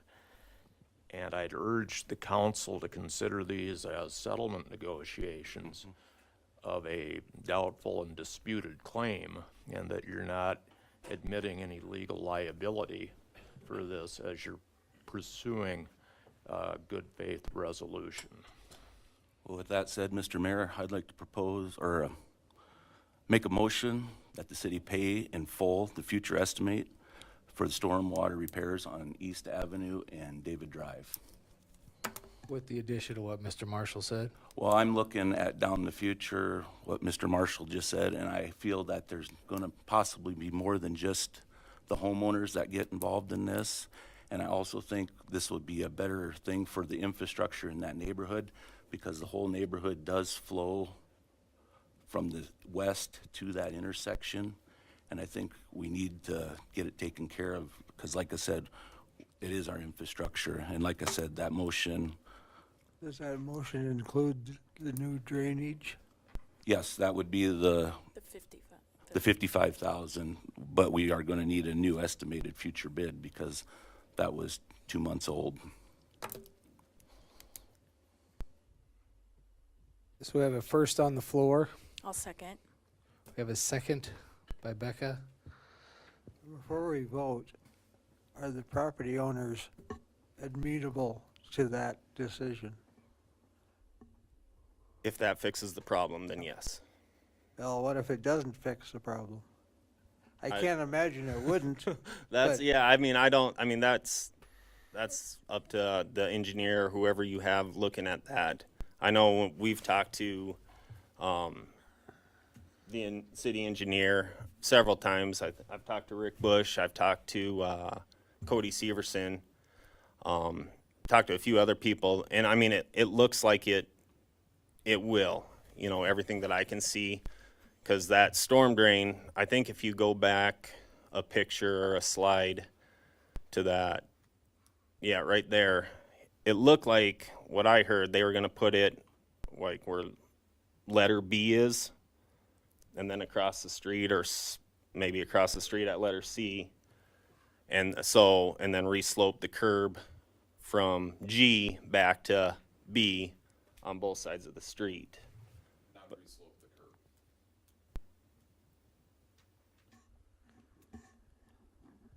So that May would I, be Mr. something. Mayor? Go ahead, Ms. Marshall. As a part of this, and based on the councilor's motion, I think it's in the city's best interest to get a release of liability if the city expends this money and not have another complaint saying that it was not properly fixed. So it would not be fair, in my opinion, for the city to fix this, only to come back and have to fix it again. This should address the situation with finality. Would you be willing to sign such a waiver? That's, I would want to look at the plans first. If they can get me some plans that show like the low spot, you know, where you're going to put that inlet in, I'd be more than happy to sign that I won't raise a stink about standing water if it fixes the problem. That's what I don't want that stink. I don't want the having to long jump just to get to my house. You know, something falls out of my pickup and right into a pool of water every time I come home, you know, stuff like that I don't want to have to do. I can't imagine how many millions of gallons of rainwater go around that corner. And that's, I mean, I'm not a guy to raise that big of a stink about stuff, but this was just, I mean, I brought it up like, hey, there's an issue. Been patient about it, you know, I've talked to a few people about it, but nothing seems to be getting done. So then we start pushing a little bit harder. So yeah, I mean, if it's putting a storm drain, but I think if you do put a storm drain in, it's going to have to slope back to the west from G to D or C or whatever, just so you get that there is no standing water there. That would require rebuilding the entire road to rechange the slopes. That's probably not possible. I mean, the project that we looked at and to put storm drain in did not have that slope and back. That would require that entire section of road to be rebuilt in order to do that. Can you explain that? So what we had proposed was to try and capture the water that was coming from the west so that it didn't get to your driveway, therefore alleviating. I'm fairly confident we can fix your problem and the household to the south, but this by no means is going to fix everything. I mean, we're still going to have drainage problems further to the west because there is no storm drainage. So you're just picking a starting and a stopping point.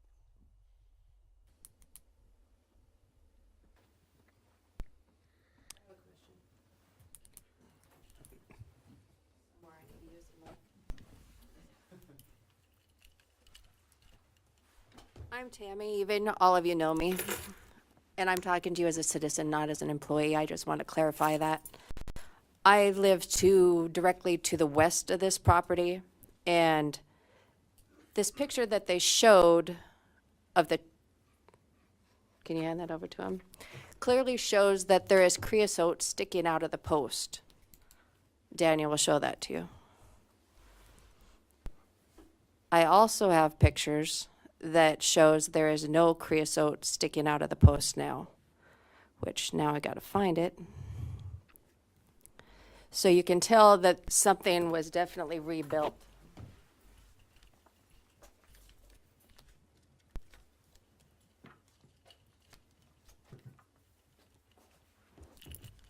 And definitely changed the height of the road. You see that there's 2 inches of creosote sticking out of the post there where it's dark right next to the ground.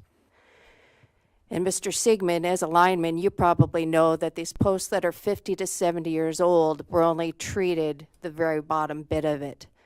As you put these posts into the ground, you want 12 to 18 inches of that creosote sealant sticking out of the ground. When they rebuilt this, unfortunately, they put enough dirt in there that it buried that creosote. There you can see it's dark. Mine, you can see it's not. That just happened. So there was definitely buildup on that area. Now, I don't live on this property. These are just pictures that were taken. Whatever you want to do, but I do want to clarify there was definite buildup on that property at the corner there, and it does flood backwards. I gave Daniel or I should say the city manager, not Daniel, a video of the property from my security camera looking their direction, and the water flooded backwards down the road. Instead of draining towards the gutters the way it's supposed to, it flowed to the west, back up the street. And you guys all should have seen that. I hope he shared that with you. Did you guys see it? I don't think I did.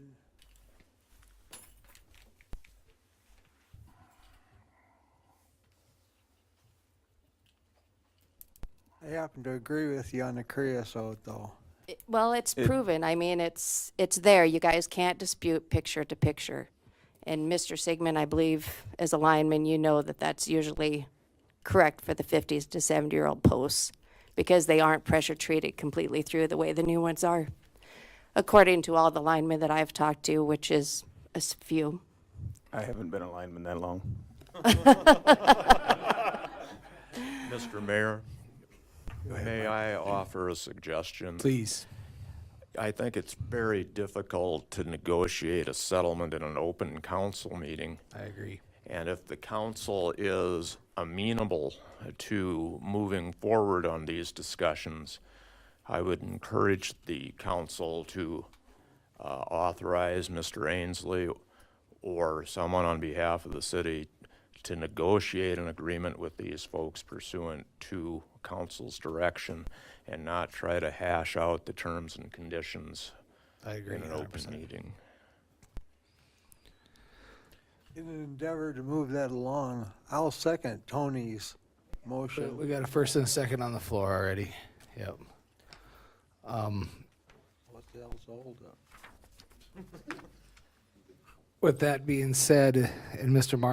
Marshall's suggestion, is there an amended motion at all with a addition of moving forward with the negotiated between the city and the property owners? I will amend it. Communications with Josh and Nicole. So Beka was the second, I believe. I will amend my motion with added the communications with Josh and Nicole in the city of Sturgis. Second, is that a fair statement too? You'll second that amendment? Yes. Excuse me, Mr. Mayor. Would you want to add other property owners or just the one property owner? Who else was affected? It's the house to the south there. South and also west.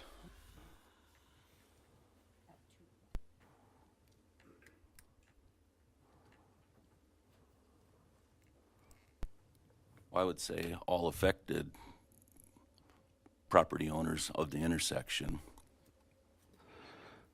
So the amended motion is to bring forward a plan to fix the problem between the city and the property owners affected by negotiating the plan. Is that fair to the first and second to the amendment? Yes. Yes. Any last discussion? So procedural wise, we have to vote on the amended motion first, which would supersede the first motion. Is that correct, Mark? No, you vote on the amendment, Yeah, and then we- you vote on the motion that includes the Yeah. approved amendment. Ms. Zerbst said is correct, Mr. Mayor. So the amendment, the first and second on the amended motion, all those in favor, please indicate by stating yes. Yes. Yes. Opposed to no. The amended motion carries. The first motion on the floor was to expend $55,000 to fix the problem. All those in favor of that motion, please indicate by stating No, it wasn't just limited to that dollar amount. It would be what for the future. Yep, you're yes. correct. Yep. So the original motion was to receive an updated estimate and to fix the problem. All those in favor of that motion, please indicate by stating yes. Yes. Yes. I'm a no. Right, no. Maybe roll call it. So now we're procedurally screwed up. So we have a amended motion that passed. The amendment The amendment, to the motion was passed. yes, and then And now we're voting on the motion as amended.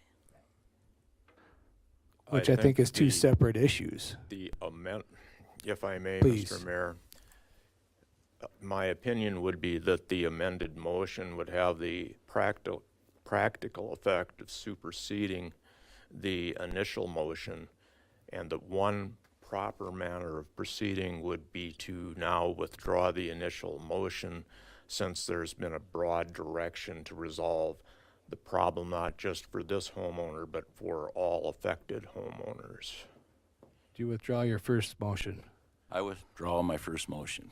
How about the second motion? The second to that. Yes. So the amended motion passes to negotiate a plan between the city and affected property owners. I think we have some direction out of this. And we appreciate you guys, and we'll be in touch soon. So I'm a little confused. So am I.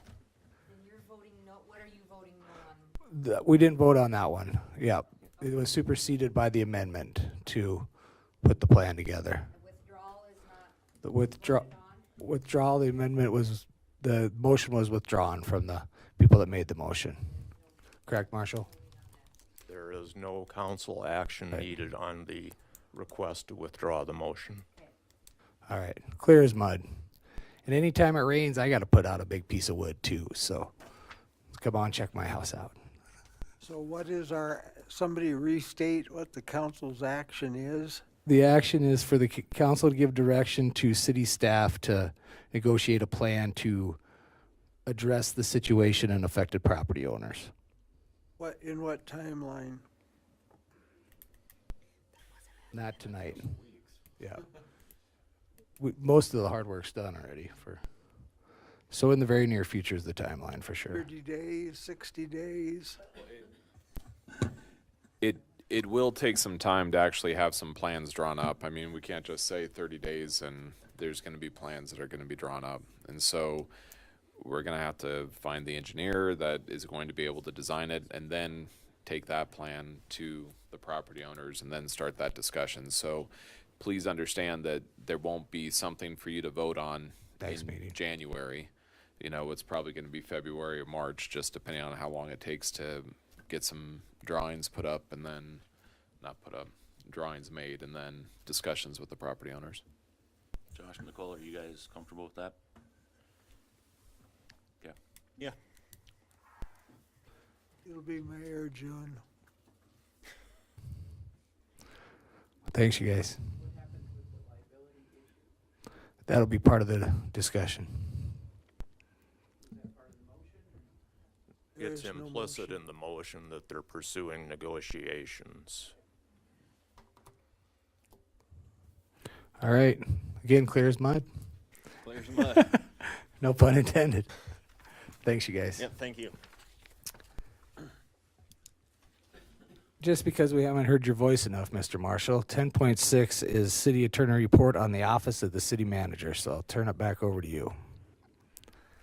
Thank you, Mr. Mayor and members of the council.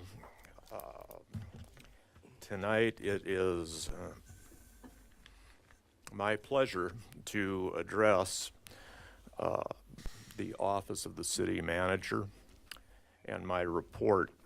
This matter has been before council for nearly 1 year and has been discussed extensively among council members, both within the meeting and in smaller groups not subject to the open meeting law, and in legal and finance, as well as in the office of the city manager subcommittee. I've provided a written report that provides a background and recommendations.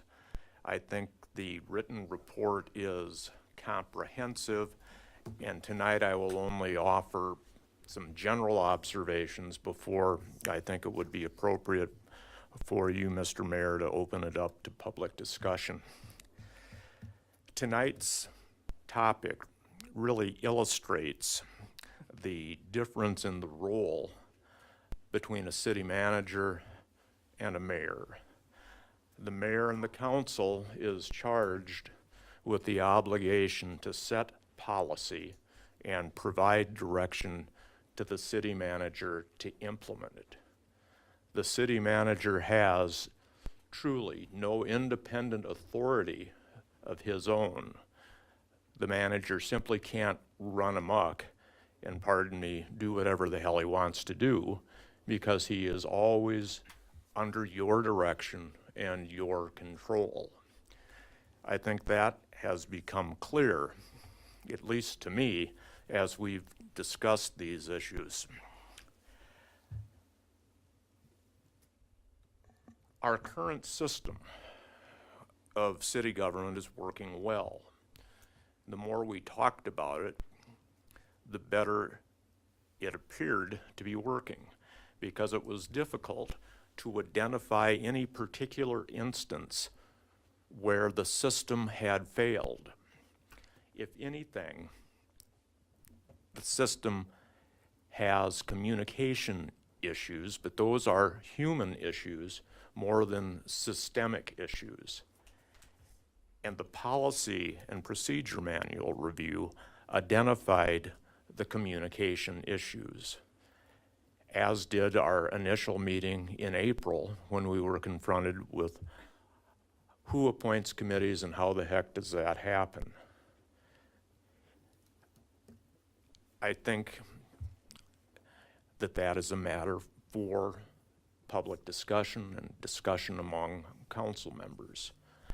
I have offered a suggestion, and that suggestion is not really written in the form of an ordinance, because I'm looking for direction from the council, because in providing this report, I'm not pretending to be a policymaker.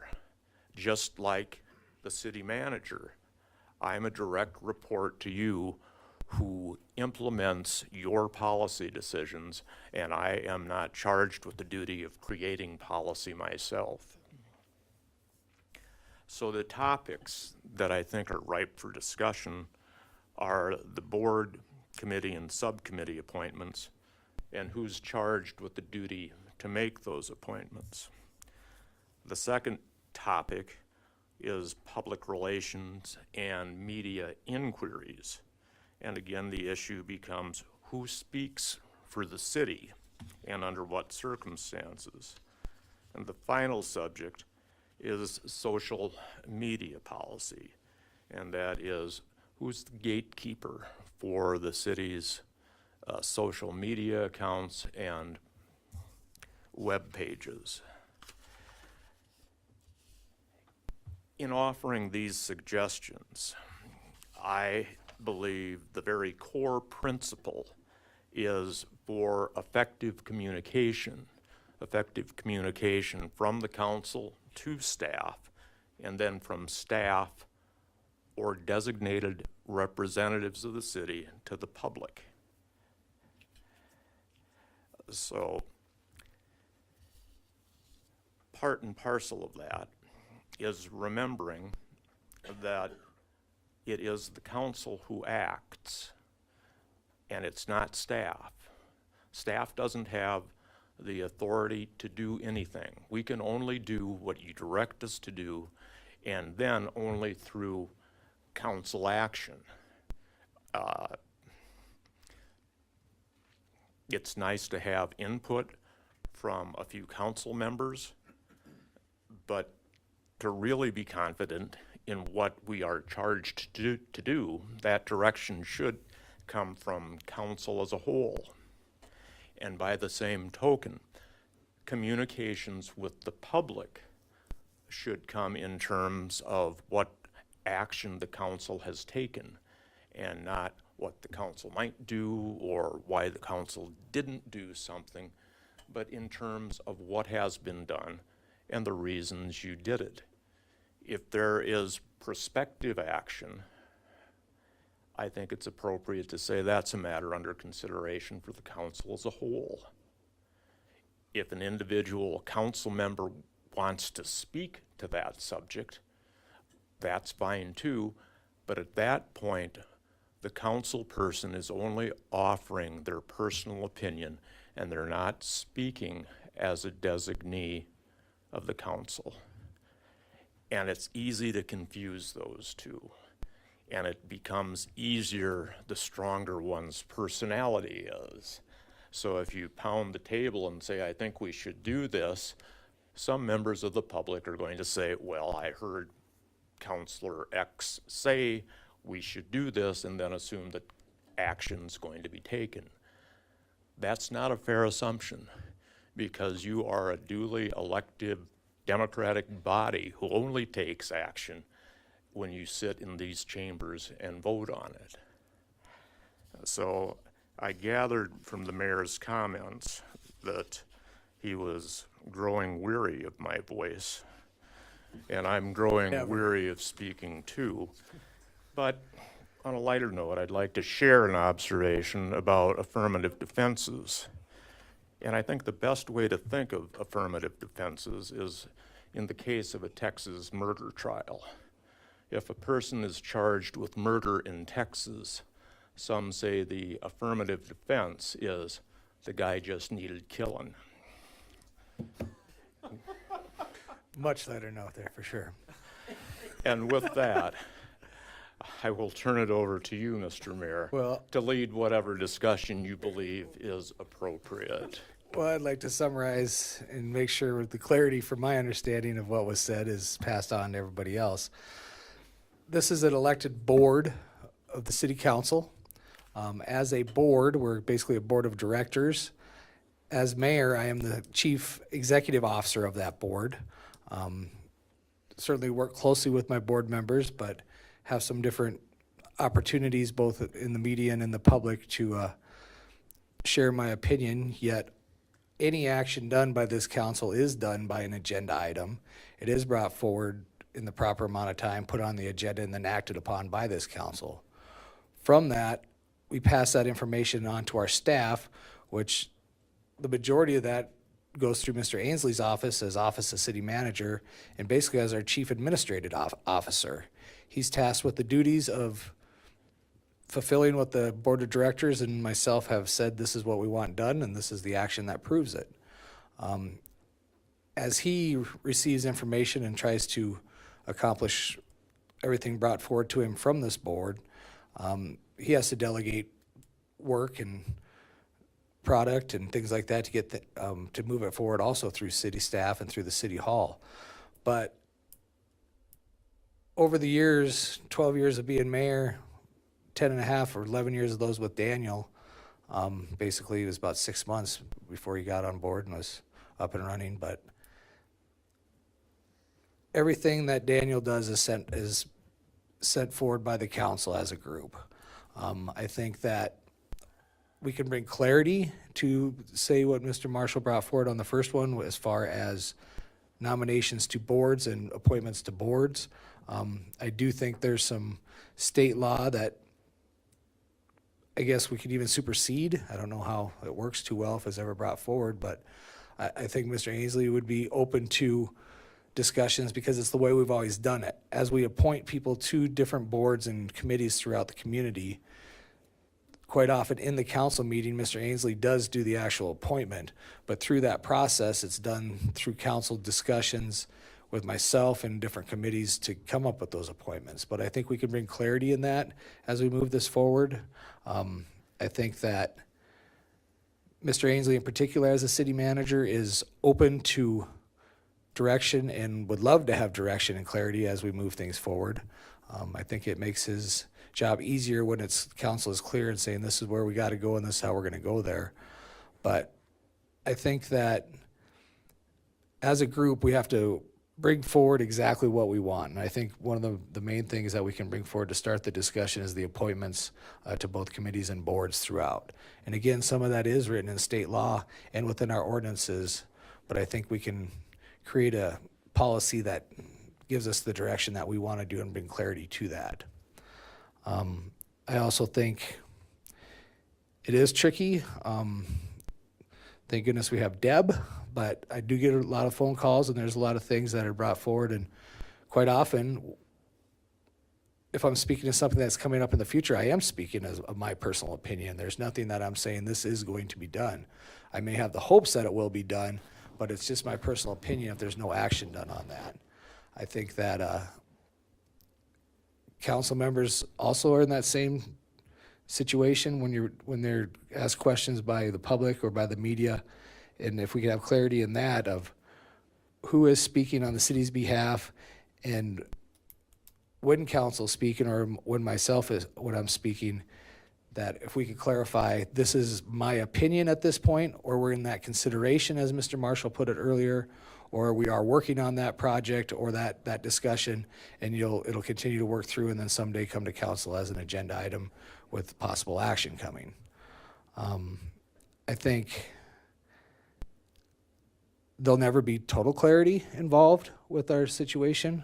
I think there's always going to be a point where someone could say, well, I thought that was going to happen and this is why. But to help draw that line and make that clarity, again, I'll reiterate, if council is to do an action, it's going to be on an agenda and it's going to be brought forward to the council and voted upon in these chambers. So how about the discussion of appointments and committees? Council members have any input at this point in time? The policy and procedures review that was done and included in the summary in the packet gives an array or a spectrum of things, but on that one it's pretty clear on where people are at. Does council have anything to add on appointments and committee discussion?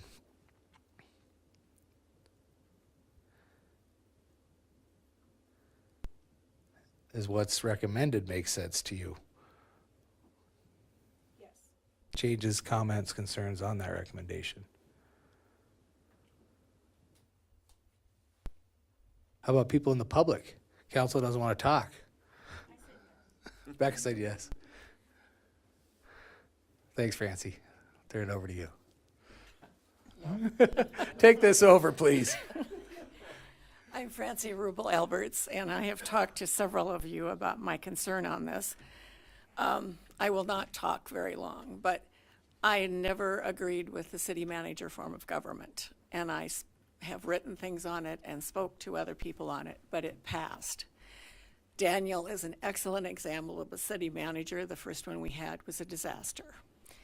If we would have had your city attorney's explanation of how things should have operated when we started this form of government, we may have never had an election or all of the issues we faced, because you have pointed out how it's supposed to work. And the city council now knows how it's supposed to work, and those of us who are listening and participating in this know how it's supposed to work. As far as the appointment to committees, I have an issue with this, and I enjoyed your list of what the committees were, but also the point that there's a differing way of who gets to appoint what to whom. But I believe that residents of our community should serve on some of those committees. And I went through, you have 3 that are by state mandated. You have residents serving on those committees. I believe you have 6 that are basically city council groups. And so how many residents serve on those committees? And those would be such things as the infrastructure, legal and finance, I can't remember, Urban Forestry, Transportation Board, Municipal Utilities Board, and the Downtown Business Improvement. Some of them are duplications, but they're also boards that you fund and you do have residents on them. And I think there needs to be a consideration of, if you're looking at communications, social media, I know, is what we all go to. But if a resident of this community is serving on some of those boards, that's a method of getting information out to people also. Because many of you know Ramona Sabers, and she served on the community center board before it was done away with. And she said, you know, I don't know why they did that to us. You weren't paying us. We were using our own time and efforts. And I think we did many good things because, quite frankly, we were listening to what people were saying to us, and we were finding solutions. And so it was an involvement of our residents in this community. And I think that should be a consideration when you're looking at some of those committees, of having residents of our community involved, buying into it, understanding what's going on, and also understanding that the fact that the committee has made a decision does not mean that this group has made a decision. My concern is, you have a good city council right now. What happens when you don't have a good city council? What happens, I know I attended city council meetings and city council members would show up and open up the city council packet when they got here, which meant they were no more prepared to be here than the man in the moon. So I appreciate what you've done. I think there's some steps to continue doing what you're doing. I was concerned that it was a final city council officer or city manager report. I'm not sure this committee should go away. I think it should be an ongoing committee. No offense to you, Daniel, at all. But I think it helps if you have some way of talking to people about it. Thank you. Do you have any questions? Good. Thanks, Francie. Mr. Mayor, Go if ahead. I may. Yes. I would be remiss if I didn't acknowledge the contribution that Councilman Sigmund made to this process by chairing the Office of City Manager Subcommittee. It was truly a job of herding cats that would be sometimes frustrating and sometimes fulfilling, but I'm grateful for the work he's done on behalf of the city. Cats with rocking chairs in the room. Unneeded but kind words, thank you.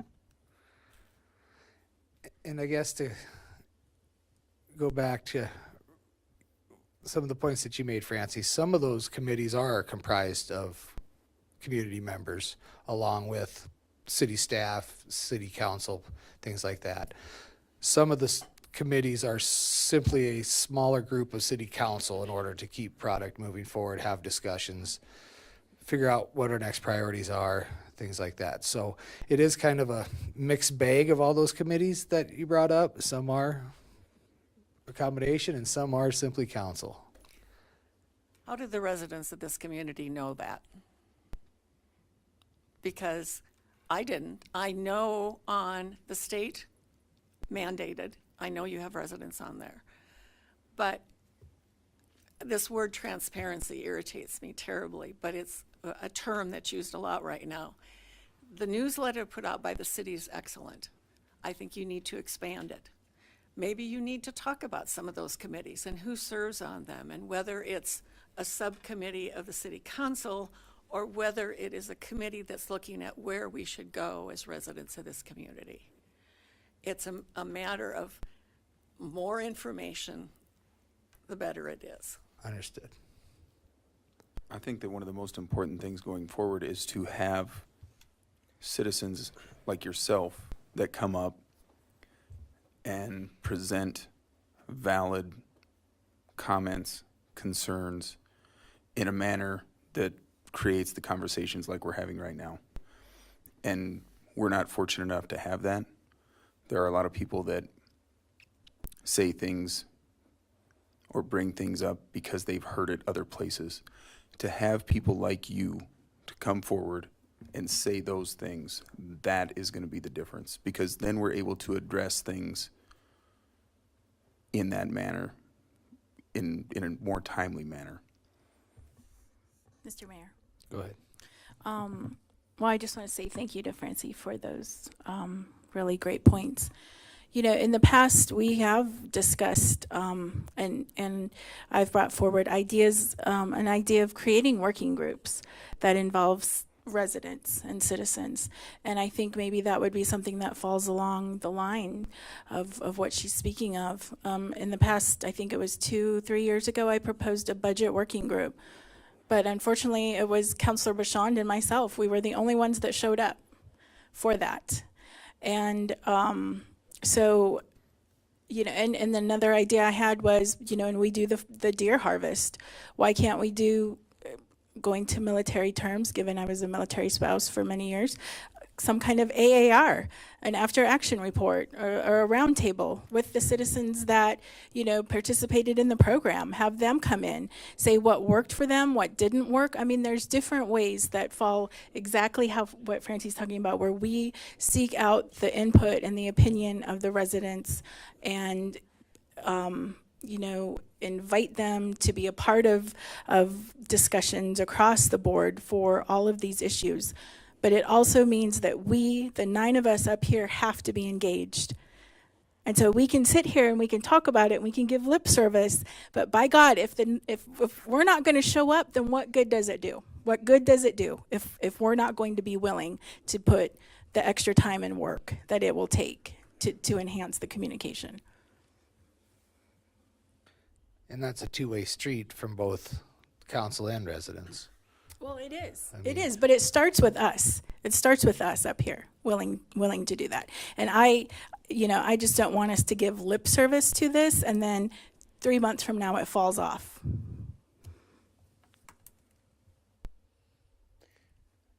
Mr. Mayor.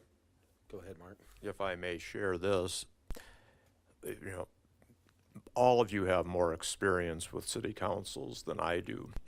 But I think it's fair to observe that there are strong councils and weak councils. And in years when you have a weak council, a city manager has to step up and attend to those duties, or they will simply fall by the wayside, and all the work that the councils before you have done will be for nothing. So it ebbs and flows based on the membership of your body. You can be as strong as and active as you choose, or if you choose to be less active, that means your city manager is going to step up and see that matters are addressed and taken care of, which is not running amok, but simply tending to business. And I think I should be quiet now. Great work product that has come out of the committee, and I appreciate your efforts, Mark. This is a very in-depth report. I like reading it. I like what it says.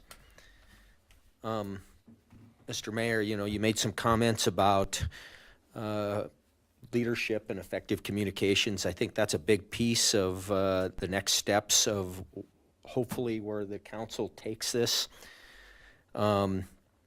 I think it is important to include the fact that, you know, a lot of the references that Mr. Marshall made were out of South Dakota state law. That same law has references to the mayor's powers that are part of that. I think it needs to be very clear that the council does not make decisions any place other than in this room and on agenda items. There are no decisions made in small groups and small subcommittees and whatnot that can be labeled as council says this or council wants that. And I think that's the foundation that we need to build on for this committee to go forward with.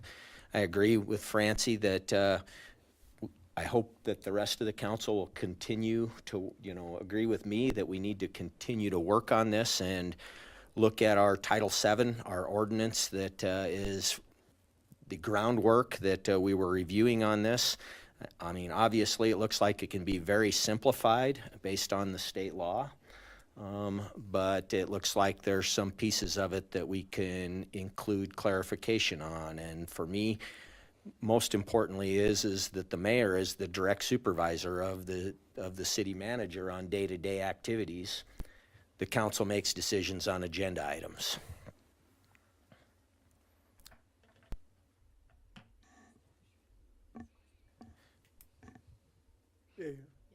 Mr. Hirschrud, come join us.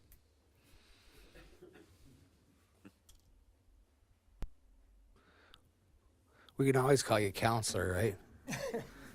Call me anything you want for that matter, except retired. My name is David Hirschrud, and I served on this esteemed council for a number of years. I was here when, just before we hired the city manager. I was here when we hired David Boone. I was here when we hired Daniel. So if anybody wants a history lesson, give me a call. I've just gotten a little bit sick and tired of hearing people throwing stories out there about what has happened and how it happened and where we are and where we should be. And most of it is because people don't know what's going on. And while I may disagree with Francie over the city manager, I do agree with her wholeheartedly on getting the people in this community involved in what goes on with the council, particularly the committees. I bet if you walk down Main Street any particular day and asked anybody if they knew somebody that was on a city committee, they probably wouldn't be able to give you one. And I'll bet you 99% of the people in this community wouldn't be able to tell you who's on any particular committee. And one of the things when I was elected and we hired our first city manager and Maury LaRue is the mayor, he absolutely, positively insisted that every committee had people from the community involved in it. Absolutely, that was the way it was. And if he had to go out and Shanghai people, if he had to make phone calls, that's exactly what he did. But every committee that we had members of the community on it. And one of the things that I enjoyed about that was the fact that because we had members of the community involved in it, when something came up that people were upset about, you had members of that committee who were not on the council who would go and talk to people and tell them what was going on and set them straight. As it is right now, it's left to you guys. And to a certain extent, that's not fair. So I would hope that the council would make a decision that going forward, the committees are going to have members of the community involved with them.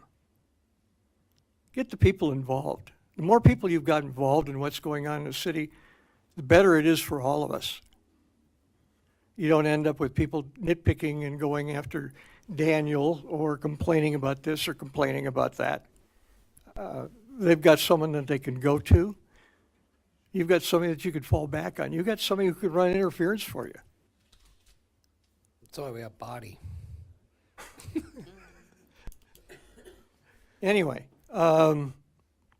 like I said, you need to have people in this community involved.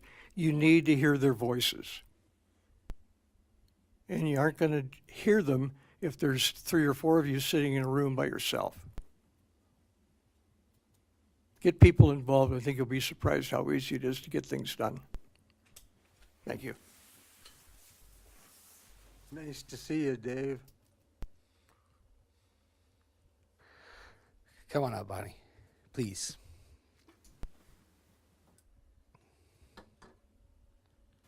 I want to ask for understanding on a couple of things on the committee list. What does liaison representative mean? So on some of the boards, we sometimes you have a specific one. Sometimes we have non-voting positions on the board just so we have the information. Some of them we have one position on a board as the city where we vote and are the liaison to city council. So sometimes it's one of you, and sometimes it's Could be an a staff, expert of some sort. yep, or a staff member that knows that arena or. Okay, and then the other one that I didn't know is, what does it mean when it says they're on there by silent, Board of Transportation, silent? Means there's no statutory or ordinance authority as to how that person gets on the board other than they're appointed by the city council or city government. They're No criteria. No, no ordinance or state law. Okay. And then I wanted to stand with Beka on her AAR and clarify that, you know, it sounds like, after action report, it sounds like a summary of who did what happened, but that isn't what it's about. It's about processing. It's about kneading the bread as to what came out of what happened. You know, whoever participated knows what happened. But it's about processing that and coming to understand the impact of it, where it fell short, where it fell long, and how to capitalize on that understanding of whatever went down. And, you know, in some circles, it's not exactly a focus group, but it's that sort of process where people come together to share their own opinions and their own experience of what happened. And I just want to say amen, Beka. I want you to keep blowing that horn, because I think that has to happen, and I think that's a real serious missing piece in the depth and the value of the experiences that you folks are making available to the citizens of this town. You know, the communication is one piece. That they know and understand. Communication, again, that they don't miss it because they didn't know it was going down, and that we process it afterwards, that we really come to understand just what did we do and what was the value of what we just did, so we can do more of that. So, you go, Beka.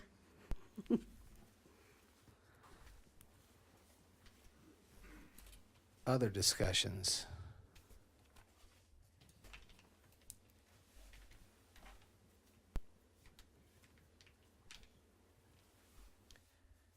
I guess moving on to public relations, media inquiries, and social media. Does council have any input on those matters at this point in time? Again, no action, no final decisions being made here tonight, but go ahead, That's Mark. certainly correct, Mr. Mayor.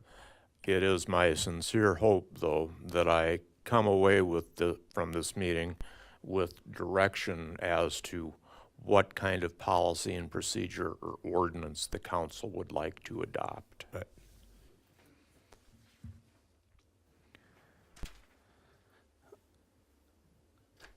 So anybody's input on media inquiries?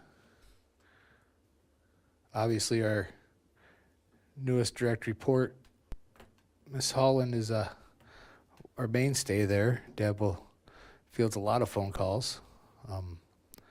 But I think it's also important that council gives direction on what we see fit from elected officials. I mean, if you want to use car salesman and a politician speaking for everybody, I'm fine with that. But, I mean, I think it should be fair that we have this discussion. Mr. Mayor. Go ahead. Okay. Well, I mean, I agree with what the city attorney wrote here. I don't really see any issues, but I would like to maybe, when it comes to us as council members going before the media, you know, if that's something that you designate or Deb designates, I think that's okay. When it is maybe kind of an official capacity, you know, if we're just giving some information on here's what was discussed on, you know, agenda item X or whatever. Because what I think back to is 2020, during the rally, when the city was inundated with media requests. And Daniel and yourself, Mr. Mayor, did a wonderful job, and other city staff in answering those. But we were getting hit with so many that, you know, they were given to us who were on the council at the time to do interviews with those national outlets, Reuters, CNN, Fox News. And so I think, going back to my original statement, that it would be okay if council members outside of yourself do those interviews, as long as as long as the rest of the council and city staff know what's going on. That it's not something that an individual council member just takes upon themselves.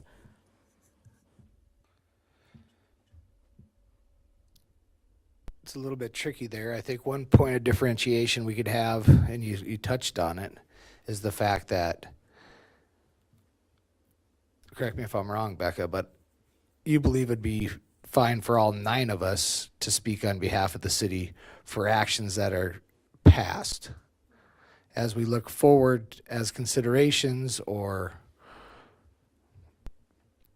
what's going to happen tomorrow, or why is the city doing this and what are you going to do about it questions, those would be more fair to be funneled into a select group of people stating, this is what we're considering, this is what's been done, the action's still coming down the pike.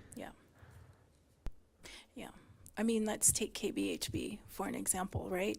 You know, that's a duty that you do, but you also designate council president or whomever to do that. And that really is just kind of an informational opportunity. There's really not a lot of, you know, editorial content in that. It is just a recap of the previous night's agenda items. And so it would be something along those lines. Understood. Other input? Agreeance with what Beka's stating? Makes sense? Yes. Is the public clear with what we're stating there on past actions or future considerations differentiation?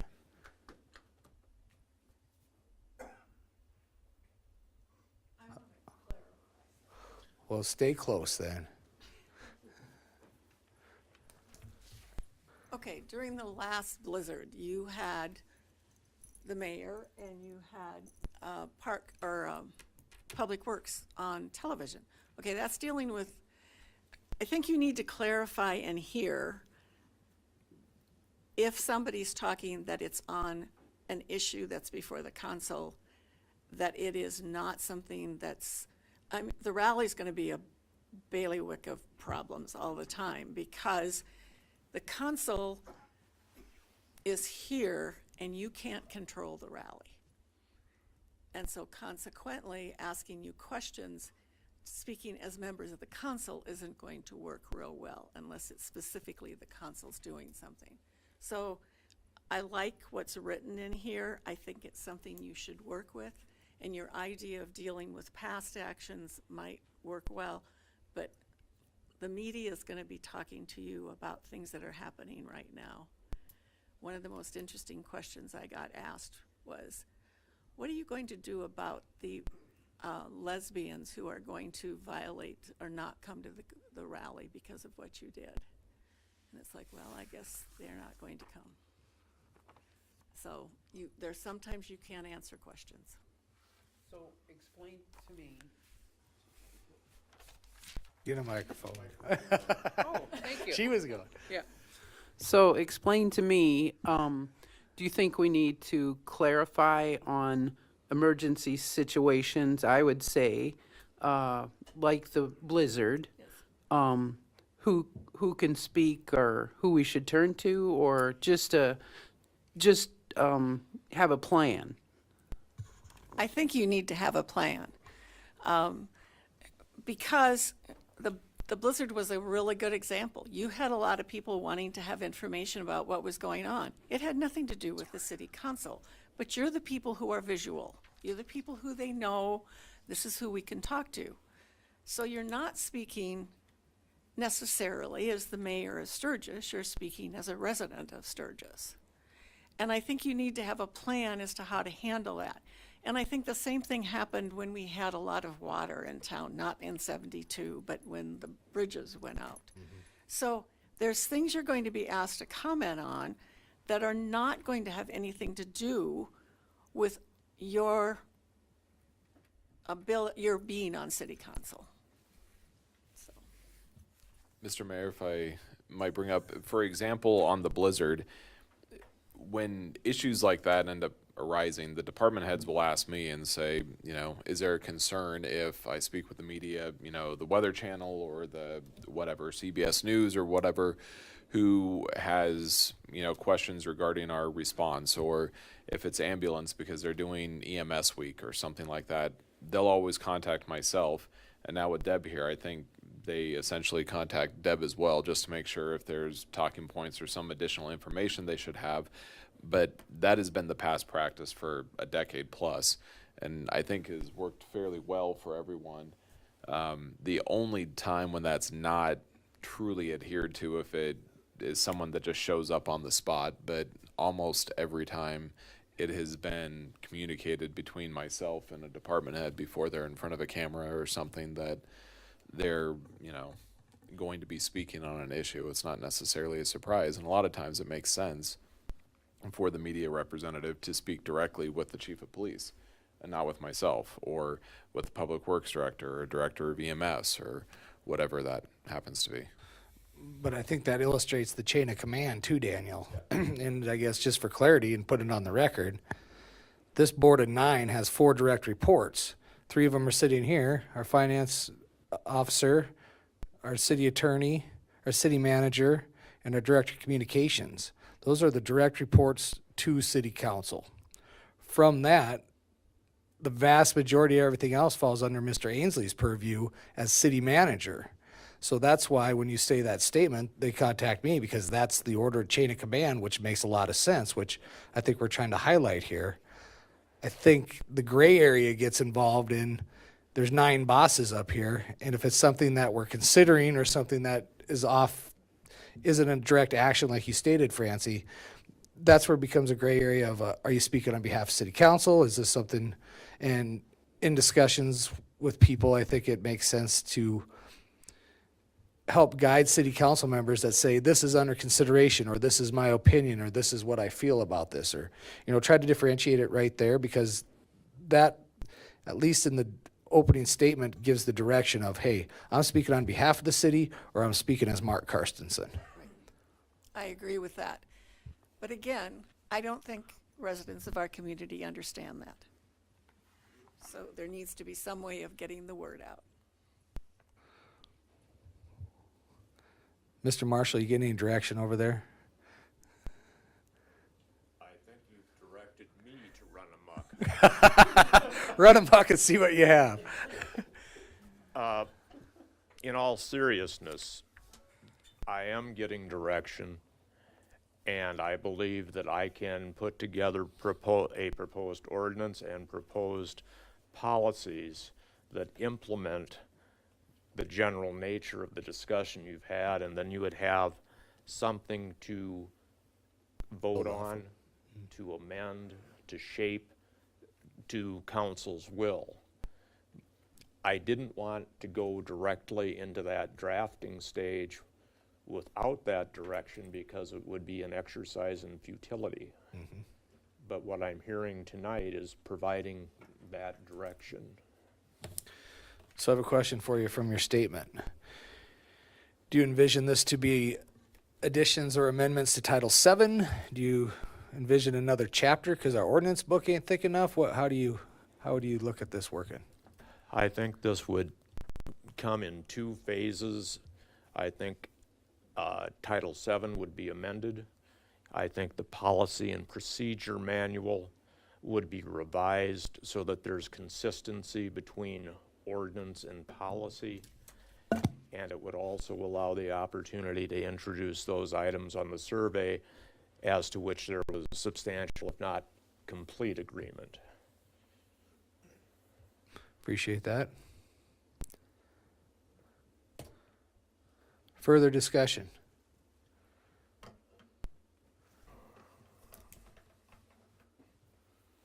Public or council? A work in process. So what are we looking for then tonight, Mr. Mayor?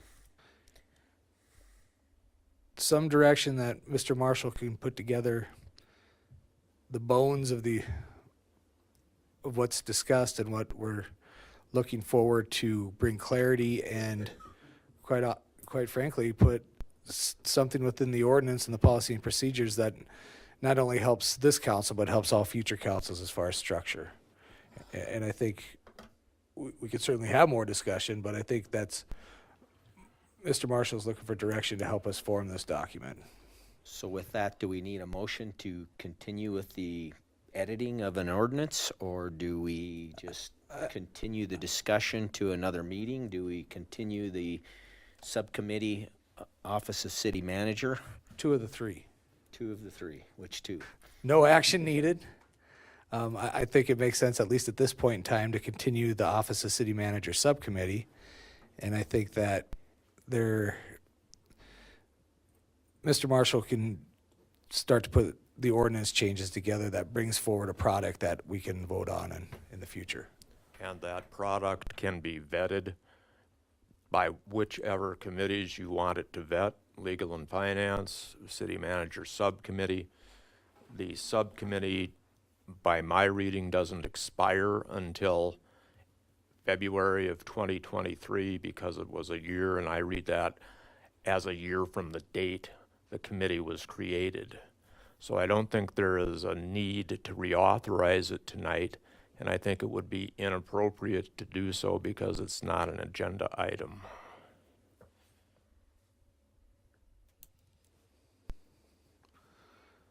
I concur. Any other discussion?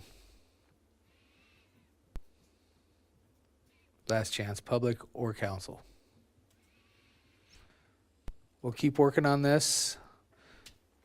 We'll keep bringing things forward to the council as we get it ready to the point where it comes to these chambers for either further discussion or consideration on action. Next item is other matters that come before the council. Non-agenda items that you have a brief amount of time to bring forward. No action is possible, but we certainly have all ears. Anything from the public tonight? How about anything to add from council?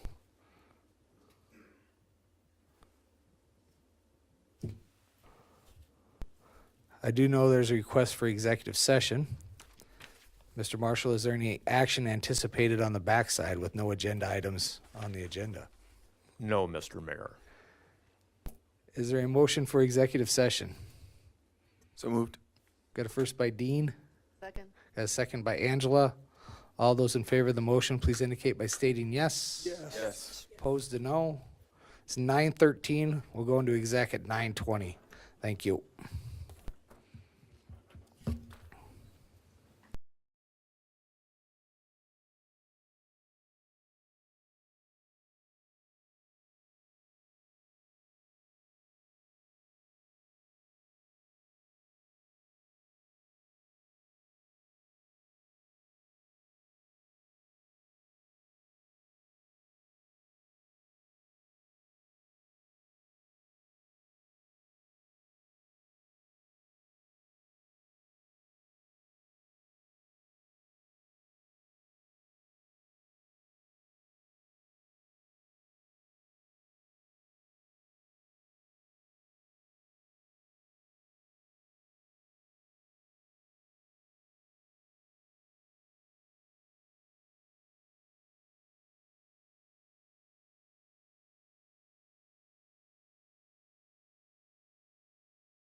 We're back in regular session. Last item is a motion to adjourn. Do I have one? Got a first by Mike, Second. second by Angela. All those in favor of the motion to adjourn, please indicate by stating yes. Yes. Opposed to no. We're adjourned. 10:11.